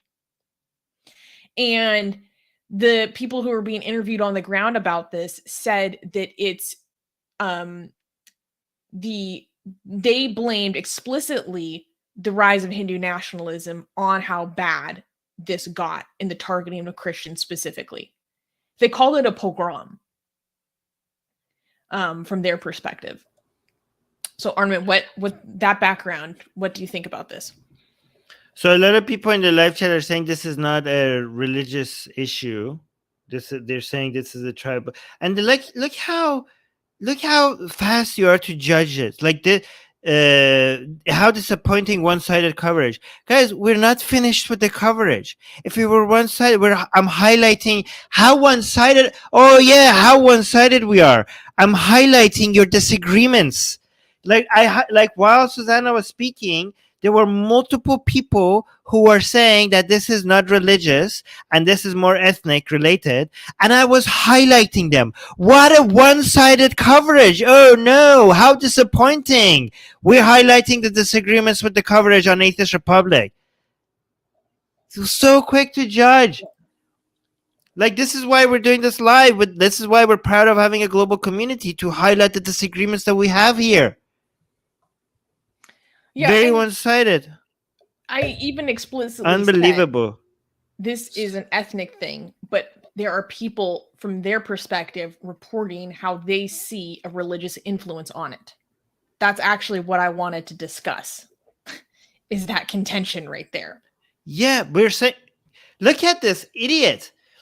You know what? I'm gonna fucking block you because you're not a genuine person that is trying to make us better, right? I am. It says even Al Jazeera has covered it better than you guys. First of all, this is we are here to have conversations about the opinions. Okay, we're not just a news channel. We're discussing things, right? And the good thing about this show is that we are doing this live with you guys, and we're covering different angles, and we're highlighting the disagreements, and we're discussing this. And Susanna didn't say anything wrong. Susanna highlighted some people's opinion about this being a religious thing, which is true. Some people have pointed out that this is a religious thing. Even if their opinion is wrong, the fact that that opinion exists is true. And that's exactly how responsible she was about the way that she covered it. She was being very responsible. She said, some people have pointed this out. The fact that that opinion might be wrong doesn't mean that that's untrue. And while I'm telling you that we're going to highlight your disagreements, you're still saying like, oh, other people covered this better than you. Well, excuse me. Sorry, with the amount of support that we're getting from you guys and the level of the budget that we have, that we don't meet Al Jazeera. And again, this is about a community of people that share different perspectives. And if you don't like that here, you know what? If you think that that's how disappointing we are, then you get lost. We don't need this kind of attitude here. Block user. There you go. Susanna is, you ungrateful piece of crap. Susanna is like getting nothing from you guys. She's getting paid zero. And D and other people are going out and making all this effort to create a community here for us to have these discussions here. And you ungrateful piece of crap come out and like, oh, so disappointing. You're not even waiting to see whether our coverage of this is finished. Like, instead of thanking Susanna for putting this time for free, for not getting anything, she's sitting here, going out all week, finding news for you, and coming here and bringing it here for you to discuss it with the rest of the community. And this is how you treat her instead of thanking her. You don't deserve to be here. You don't deserve her work. You don't deserve her effort. You get lost. Oh my God.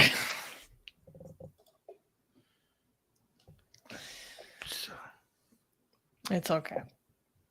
Yeah, D is saying, D is our lovely editor. Everyone say thank you, D, for the work and volunteerism that she does for us. She was saying this was a bit confusing. It looked as if everyone is being violent. There were videos of both. I mean, the footage that was coming out of Manipur was absolutely crazy. Yeah, just so much property damage. Everything looked like it was on fire. It looked really bad. Yeah, Mohammed is saying, thank you, thanks, Mohammed. Susanna, for your... Yeah, much appreciated. Yeah. Thank you, Mohammed. But yeah, guys, so this is why we have this. Before that guy went off and saying it's so disappointing, while Susanna was saying the perspective of this being religious, I was in real time highlighting the alternative viewpoint that this is not about religion, right? So now you have all of the perspectives, right? And we brought it up as well, right? And here, so Oxymoron was also saying, here's the perspective of it not being religious. Is that what you're saying? Hindu tribes were also regarded as tribals by British until India got independence. This is genuinely complicated issue to me. I don't see really any real solution. I mean, the whole scheduled caste, scheduled tribe system, OBCs, everything in India is a giant bowl of knotted up spaghetti. It is extremely complicated. Right. People are being so nice to me.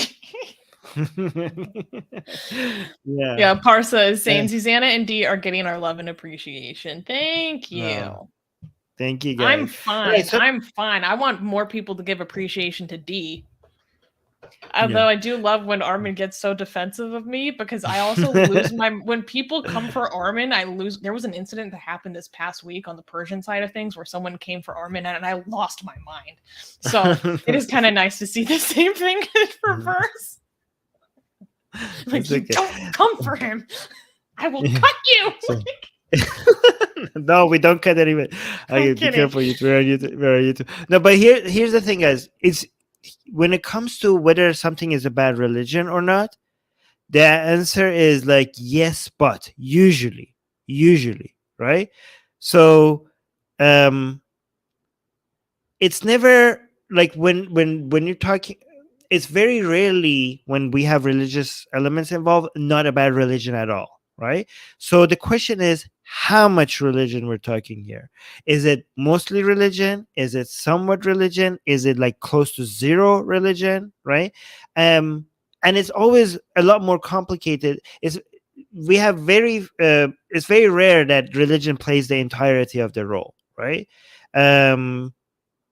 But different people try to focus on different aspect of it and highlight that more, right? And we, being an atheist channel, might sometimes see things from a religion perspective too much, and that's why it's good that we have you guys here and we have such a global community to point out, no, this, even if it's about religion, other elements within this event might be a little bit more pronounced. But again, it doesn't seem to me yet that it's not religion at all, like what you're saying. I think the religion still has a little bit of a element to the story. Susanna, what do you think? But if anything, well, I think D is saying this: religion got dragged in where churches were targeted.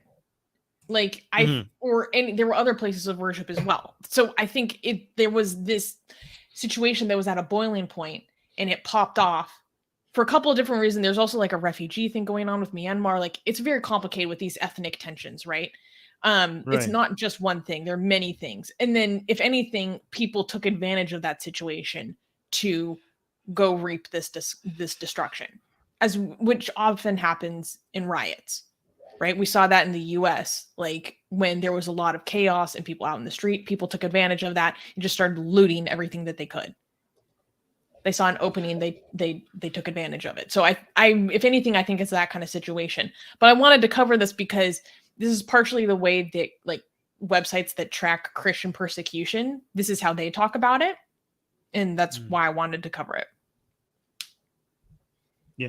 So, okay. So, I forgot to highlight the super chat from the previous news. So we have, I think, 2 super chats to highlight, but also this comment that I just started right now. This one. Muhammad Tariq is saying, any volunteering opportunity, We're going to talk about that at the end of the show. Yeah, I have multiple positions open, so just give me a few minutes. Okay, we have 2 more stories. Funny you should ask, Muhammad. That's what we're going to talk about at the end of the show. So yeah, thank you for asking. Okay, let me see. We have 3 super chats. Sorry, I forgot to highlight this at the end of the last news. Andy saying, thanks for your work, YouTube. Thank you, Andy, for the super. Thank you for supporting Atheist Republic. Yeah, and for the kind message.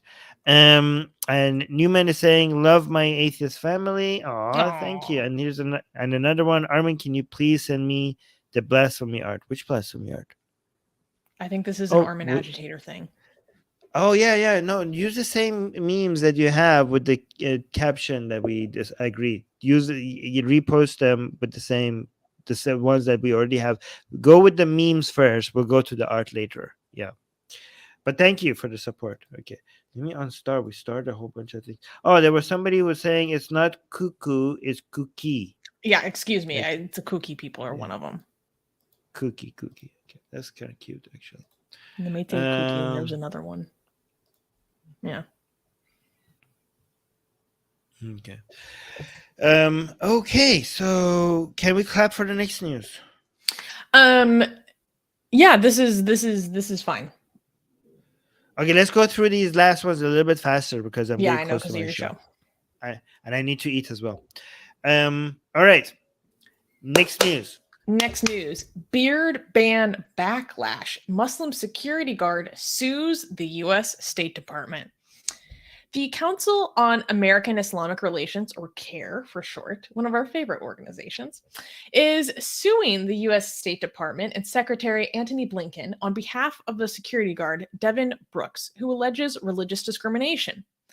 Brooks claims the department forced him to shave his beard, a violation of his Islamic faith, which he claims mandates a fist-length beard.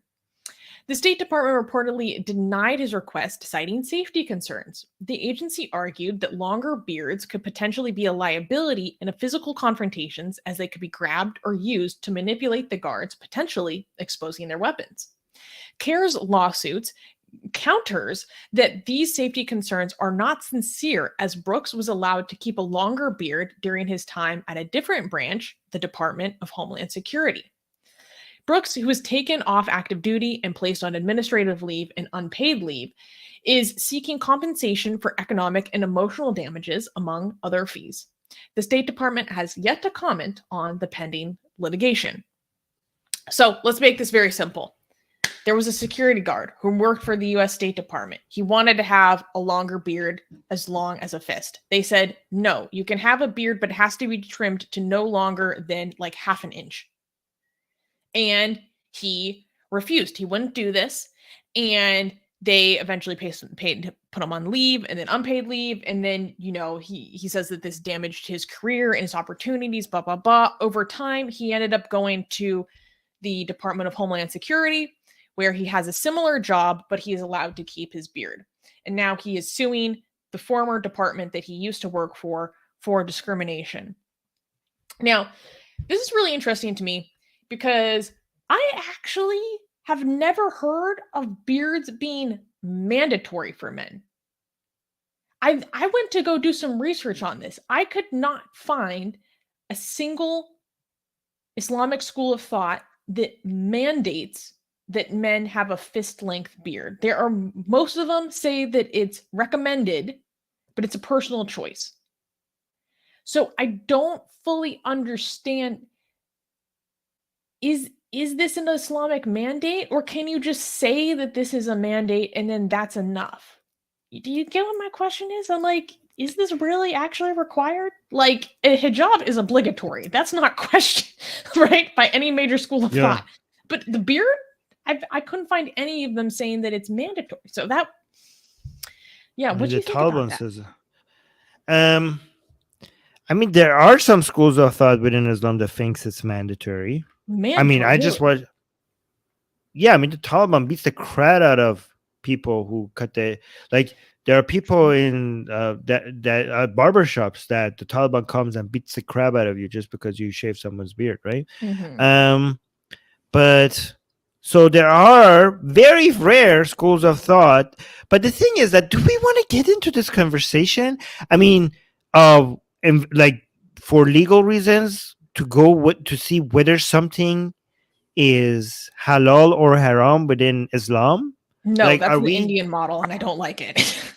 Are we now to the point where we're trying to decide what's law based on what Allah has decreed upon? Like, I mean, playing that game. Like, if the argument from the U.S. government side should be like, "F you, we don't play religious games here in the government." That's what the answer should be.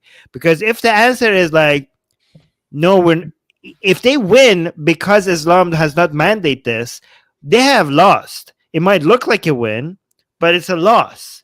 Because we have said that because Allah has not mandated this, therefore you lose, Muslim. But then this Muslim might lose, but Allah will win. Because we have now recognized the authority of Allah. Yeah, we have legitimized Islam. You know, the United States government has recognized the legitimacy and authority of Allah. So, you know, like, the answer should be like, if this is our laws is not based on Islam. That's what it should be. I mean, that should be the answer. Isn't it going to be an easy win? Otherwise, we'll end up with a situation like we had in India, where the Supreme Court is going over Quranic verses to decide if it's actually obligatory to wear the hijab or not, which is completely inappropriate in an actually secular state. So I guess the solution is just we go off of what that random person says is mandatory to them. But then that seems so absurd at the same time. It shouldn't matter what's mandatory. It's your religion. We have our rules. Why should we care about what's mandatory within Islam? Because it should be the government, we have legal mandates to provide accommodations for people's religious practices, as long as it does not have an undue burden on the employer. Okay, but this one has, okay? So, I mean, yeah. So, religious. Wait, so say that again. According to our Civil Rights Act and the precedent of legal standards, American employers have the mandate to provide accommodations for their employees' religious beliefs, as long as it does not imbue an undue burden on them. So religious beliefs means any religious beliefs they have, whether or not that's okay if they say that, as long as it doesn't require for you to go check scripture. Like, you could say like that should be, if that's the case, you should be like, well, my religious belief is that, I don't know, I get to wear Oh yeah, spaghetti like Pasta whatever. What strainer. is that? A pasta strainer, right?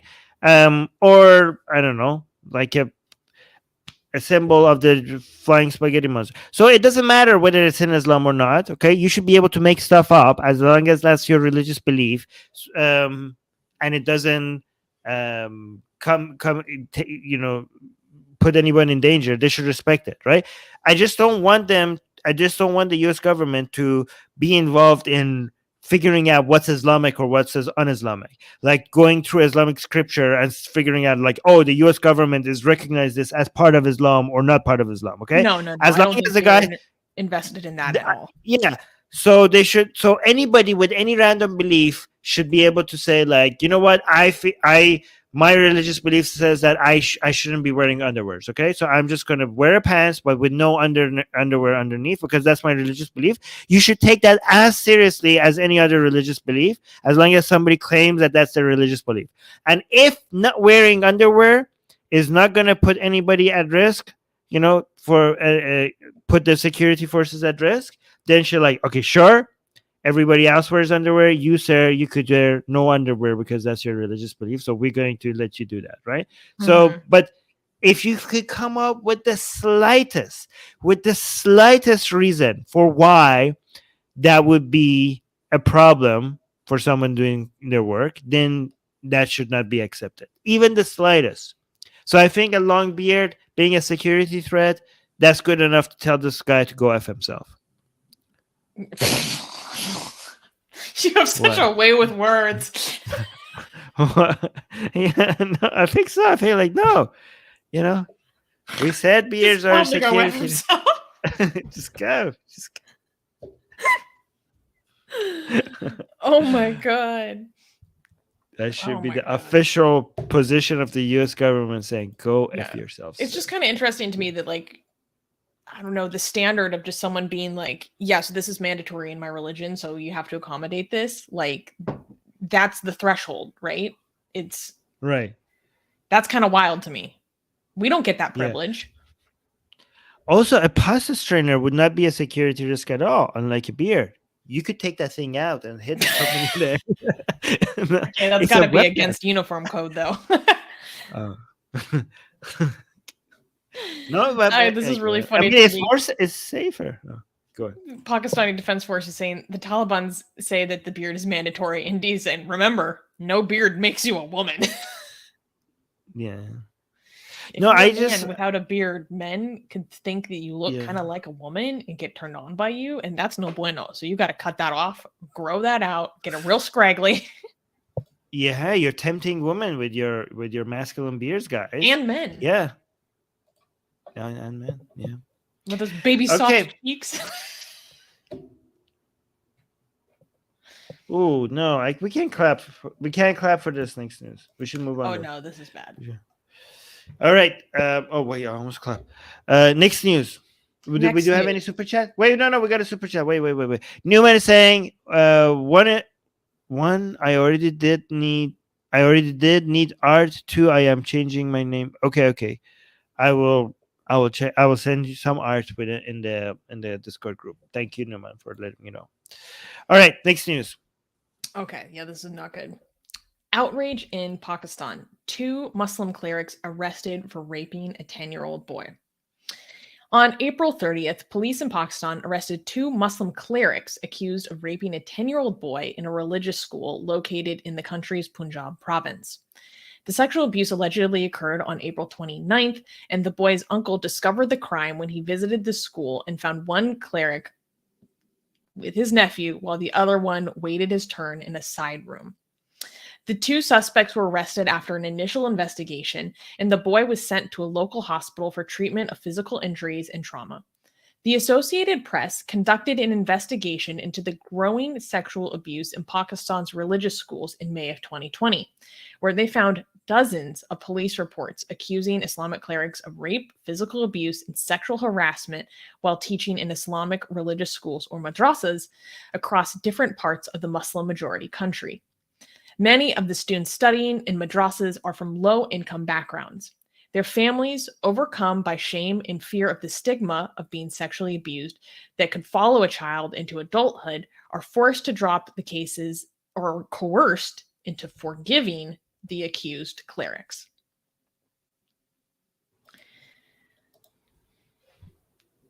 Yeah, I mean, Yeah. So go yeah. ahead. So here's the thing. First of all, right? Let's be clear. There's nothing in Islam that says that you can do this, right? So let's be honest here, right? Um, however, the problem is here the two. First of all, the within religious communities, because clerics or priests get a level of trust that they don't deserve, that environment gets used, because we are there is this understanding that these are highly moral people that could be trusted, that they're pure, and that level of trust is given to people who don't deserve it, and that's why they're able to use that um trust to take advantage of children. A lot of children are trusted. Like within the secular world, when you trust people with children, they go through certain barriers that makes these type of activity less likely to happen. And it doesn't completely eliminate it, but it reduces it, right? But within the religious world, because certain people, just because they recite verses or read ancient scripture, that gives them certain trust as pure moral men, and that level of trust that is undeserved gives that's not a good filter for us to be able to understand whether or not we could trust them with children, but people do, and that's why this kind of misuse happens more often within religious communities. That's one problem that you could attribute to Islam. Even, another problem that you could attribute to Islam is the fact that these people being religious men, the religious community would like to hush it, would like to silence the fact that something like these happen, right? So if these were not religious men, if they commit crimes like this, it would be easier for that to get out and for people to punish it. But because you're religious, you're clerics or imams or whatever, if you do this, that leaking out is not just bad for you individually, but it looks bad for the entire religion. There's a higher motivation for the entire community to try to silence the people from speaking out, and that's another reason why Islam here will become a problem for the whole situation. So yeah, so if people say that why are you blaming Islam, this is obviously not in Islamic scripture, this is what they're doing is considered a sin in Islam. That is true, but because of those two reasons and some other few reasons that I could mention, Islam is still to be blamed for acts like this. Does that make sense? Oh, yeah.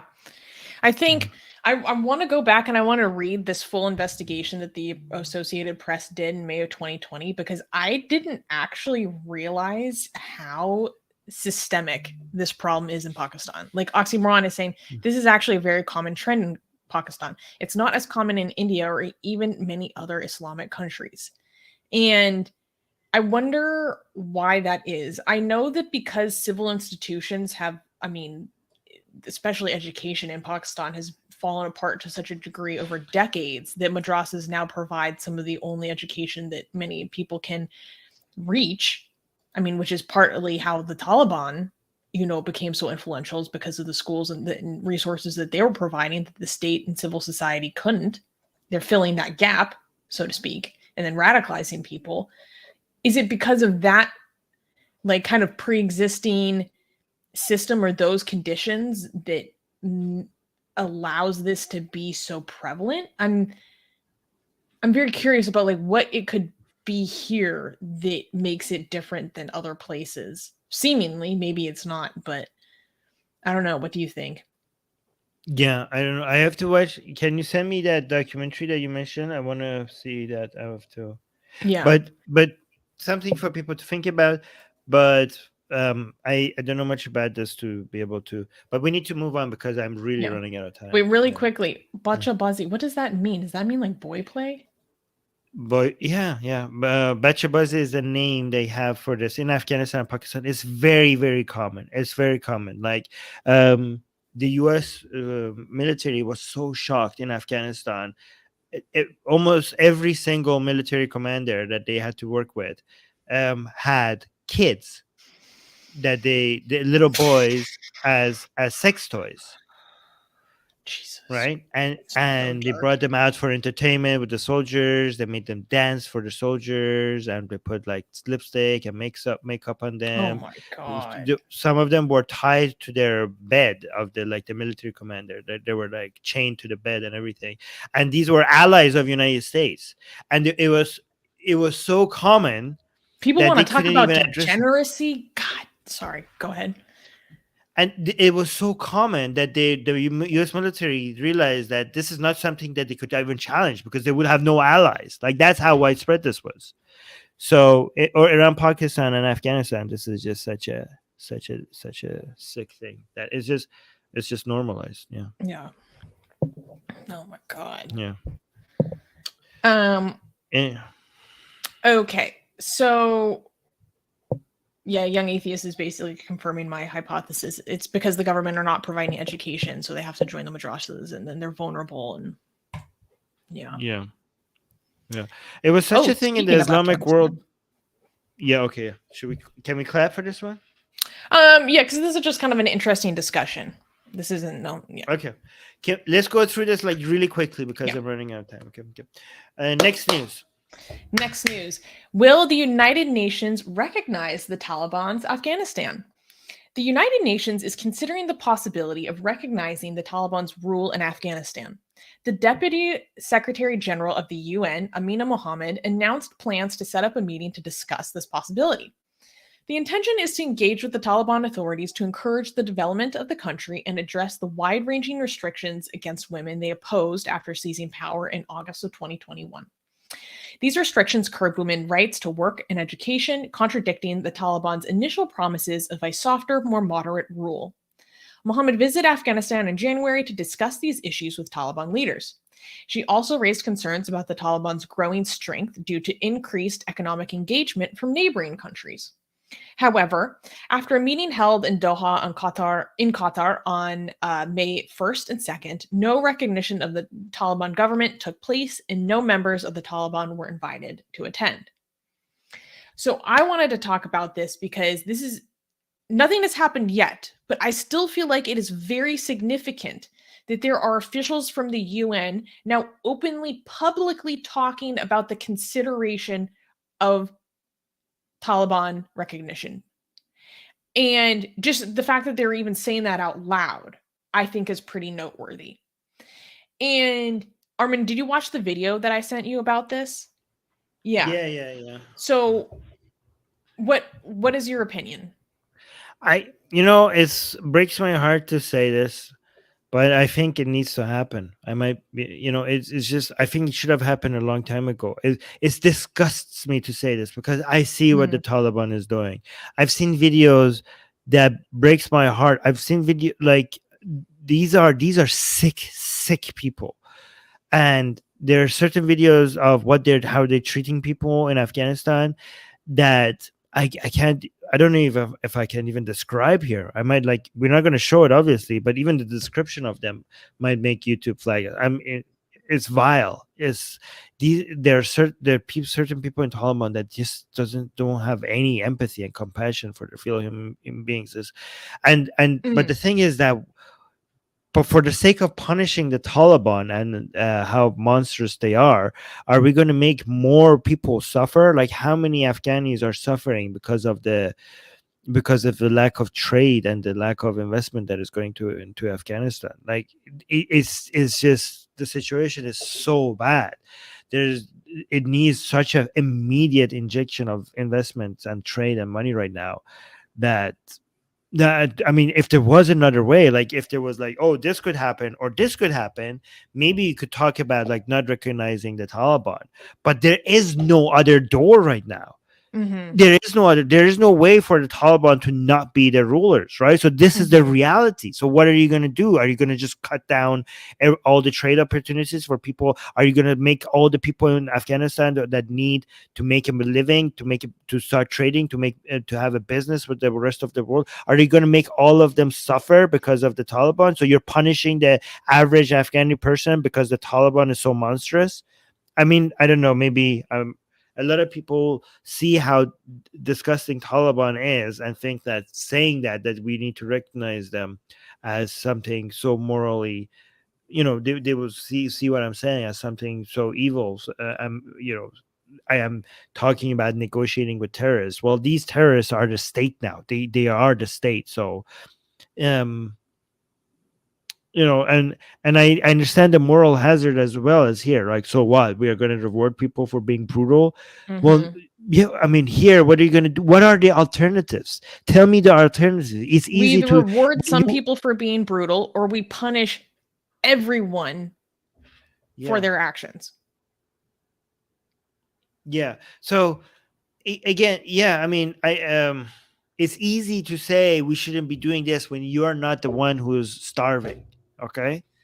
It's easy to sit down here like, oh, these people are terrorists and we shouldn't be negotiating with terrorists. Yeah, we're sitting from I have food in my fridge. I have my safety, and I have a future to look forward to. I can say that from this distance. It's all beautiful to say that Taliban is evil and we shouldn't be recognizing them.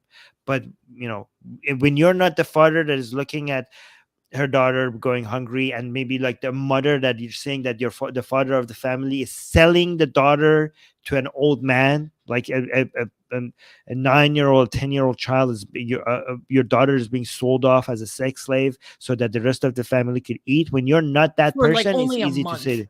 Yeah. Yeah, it's easy to say those things when you're in that position. Yeah. I think it's a really difficult and uncomfortable conversation to have, because it's this contention that we have when we have principles, but then there are consequences. And ultimately, Armin, for example, your moral system, you are concerned with the consequences of these principles. So you're saying we can't continue to deprive millions of people as a whole from any chance of Yeah. prosperity on the basis of our own principles, because like the few tens of thousands of people that rule them are against our principles, right? The Yeah, consequences of that are too unbearable. The misery that would come from that are too unbearable for you to just cling to your principles indefinitely, right? And Mm. one thing that some of the comments of the UN official that caught my attention was basically, I'm going to paraphrase. She said, like, recognition is clearly what they want. And she basically said, it's the only leverage that we have. The only leverage that we have on the Taliban right now is whether or not we will give them recognition, because we've already hit them with everything else that we have. Yeah, well, I mean, you don't have that leverage actually, because they're not going anywhere. So at some point, you have to recognize them. You actually don't have any leverage. Yeah. And they don't and they have the advantage of not caring about their people suffering. So if they get that late, as long as they get it, they're fine. Anyways, we need to really move on, but we got a few. Let me actually. You highlighted a few comments about the story. Oh no, that was an old one. That's okay. So we got a super chat by GJ saying it's a tough choice: either go to war again with Taliban in Afghanistan for another 20 years, or this time try to win an ideological war with words and pens and phones and keyboards. Now, yeah, I mean, this is going to be a long term. If you want the end of Taliban, this is going to be like a 50-60 year battle now, and it's going This to is be an ideological war. Generational. It's not going to happen with. You're not going to win this war with guns. You have to win it with words, and it's going to take a long time. Like Afghanistan is unfortunately the average in the and it's so much farther behind when it comes to secularism and liberalism. Islamic State is what the average Afghani wants. So this is going to be a very, very long battle, unfortunately. But thank you so much, GJ, for the support. Is saying I don't trust recognition would mean anything different for the people. It's a horrible situation. Yeah. Well, I mean, recognition means trade. Trade means money coming in, so it will mean something. Yeah. Anyways, let's do this one fast because Oxymoron is agreeing with me a lot today. So yeah, weird. What's happening here? What's happening? Yeah. Even Pakistani Defense Force earlier was like, Susanna covers the news in a very neutral way. And I'm like, oh, okay. Oh, okay. Because sometimes he's like, this is fake news. It's all lies. And then on an India-related topic, he's suddenly like, no, she's very neutral. Oh, because it's India. Yeah. Oh, the true colors come out so easily. Wait, let me see if Anyways. I have. Okay, cool. Are you ready, my friend? Wait, let me check if I have the link in the description of this video to be able to refer people. No. Can you send me that Do we link? I'll not? put it in the live chat right now because I couldn't find that earlier and I I have didn't add it. I have it. I have it. I have it. I will also Okay. put it in the description after. Yeah. Okay, cool. All right. Next news. Next news, Atheist Republic is seeking volunteers. Okay, guys. So here at AR, we have a couple of big projects underway. We got big projects underway. Primarily, we are going to be doing a total update and overhaul of our website, which is desperately needed. So that means I am looking for a couple of people to work with me and the volunteers that I've accumulated so far and work with our stakeholders that we're establishing to help with this giant project. So basically, I am looking for people with design experience and web development experience, particularly if you have experience with Drupal. That's what's most important, some Drupal experience. As well as anyone who has any experience doing project management or fulfilling like a product owner kind of a role. These are things that would be so helpful to me. You get to work with our cool team. You get to work with me and a couple of really amazing people who have been helping me move this forward so far. And we're also looking for some other roles. So we are looking for someone to help us with bookkeeping, to help us with our budgeting, and help prepare our books and stuff for filings, and then transparencies like GuideStar and Candid, that kind of thing. And so if you have QuickBooks Online experience, please reach out to me. And finally, I am also looking for a new moderator for our Reddit. So if you would like to moderate our Reddit, our subreddit, r/Atheist Republic, please reach out to me. So Armin, you actually have a volunteer form that you have created. Would you like to pull it up? Yes. So I put it in the live chat. I will also put it underneath this video once the stream is over. I'll make sure that it's included in our descriptions from now on. And yeah, here, I mean, it's a long form just so that we could filter out people who can't even fill out a long form. So that's the utility of having a long form.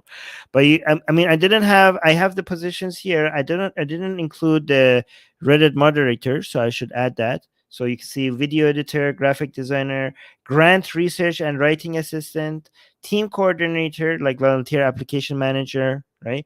English to Persian translator, Persian voiceover narrator, high-profile guest finder and coordinator, live event speaking opportunity hunter, news curator and writer, art team manager and payment coordinator, financial coordinator and bookkeeper, live stream host. So mostly this is for the Persian side. I should say I'm gonna remove this because we already found somebody, so I'm gonna find this one or remove this one. Drupal web developer. I'm gonna change live stream host. I'm gonna change it to Reddit moderator because we already have the host. Yeah, but yeah, so you could answer these questions, and again, the link to it is in the live chat. And also, we'll put it in the description as well. And in fact, just to make it super easy, so the roles that I am prioritizing are the ones that I mentioned at the beginning of the segment, mainly web development, design, project management, bookkeeping, and Reddit moderator. Those first four are the most important. Wait, video editor is very important. Oh, that's true. Those are the things that you need. I have my own ideas. Yeah. So we need the new segments that you're saying right now. We turn them into short 1-minute videos, and I really need help with that because that takes a lot of time, right? So somebody that will take these videos and will turn them into short 1-minute videos. So for that, we need the help with a video editor. Yeah. And, I just want to put it out there. If you want to reach out to me directly about these things, about what you're interested in, or maybe you have some skills that are very useful and that we didn't mention, but you think you could see how we could make use of it, right? Please reach out to me. My email is Susanna@atheistrepublic.com. So those are our things. We got some big projects underway, and I'm really excited because when this is actually accomplished, especially our website, I really wanted to improve the experience that our community members have. That's my goal.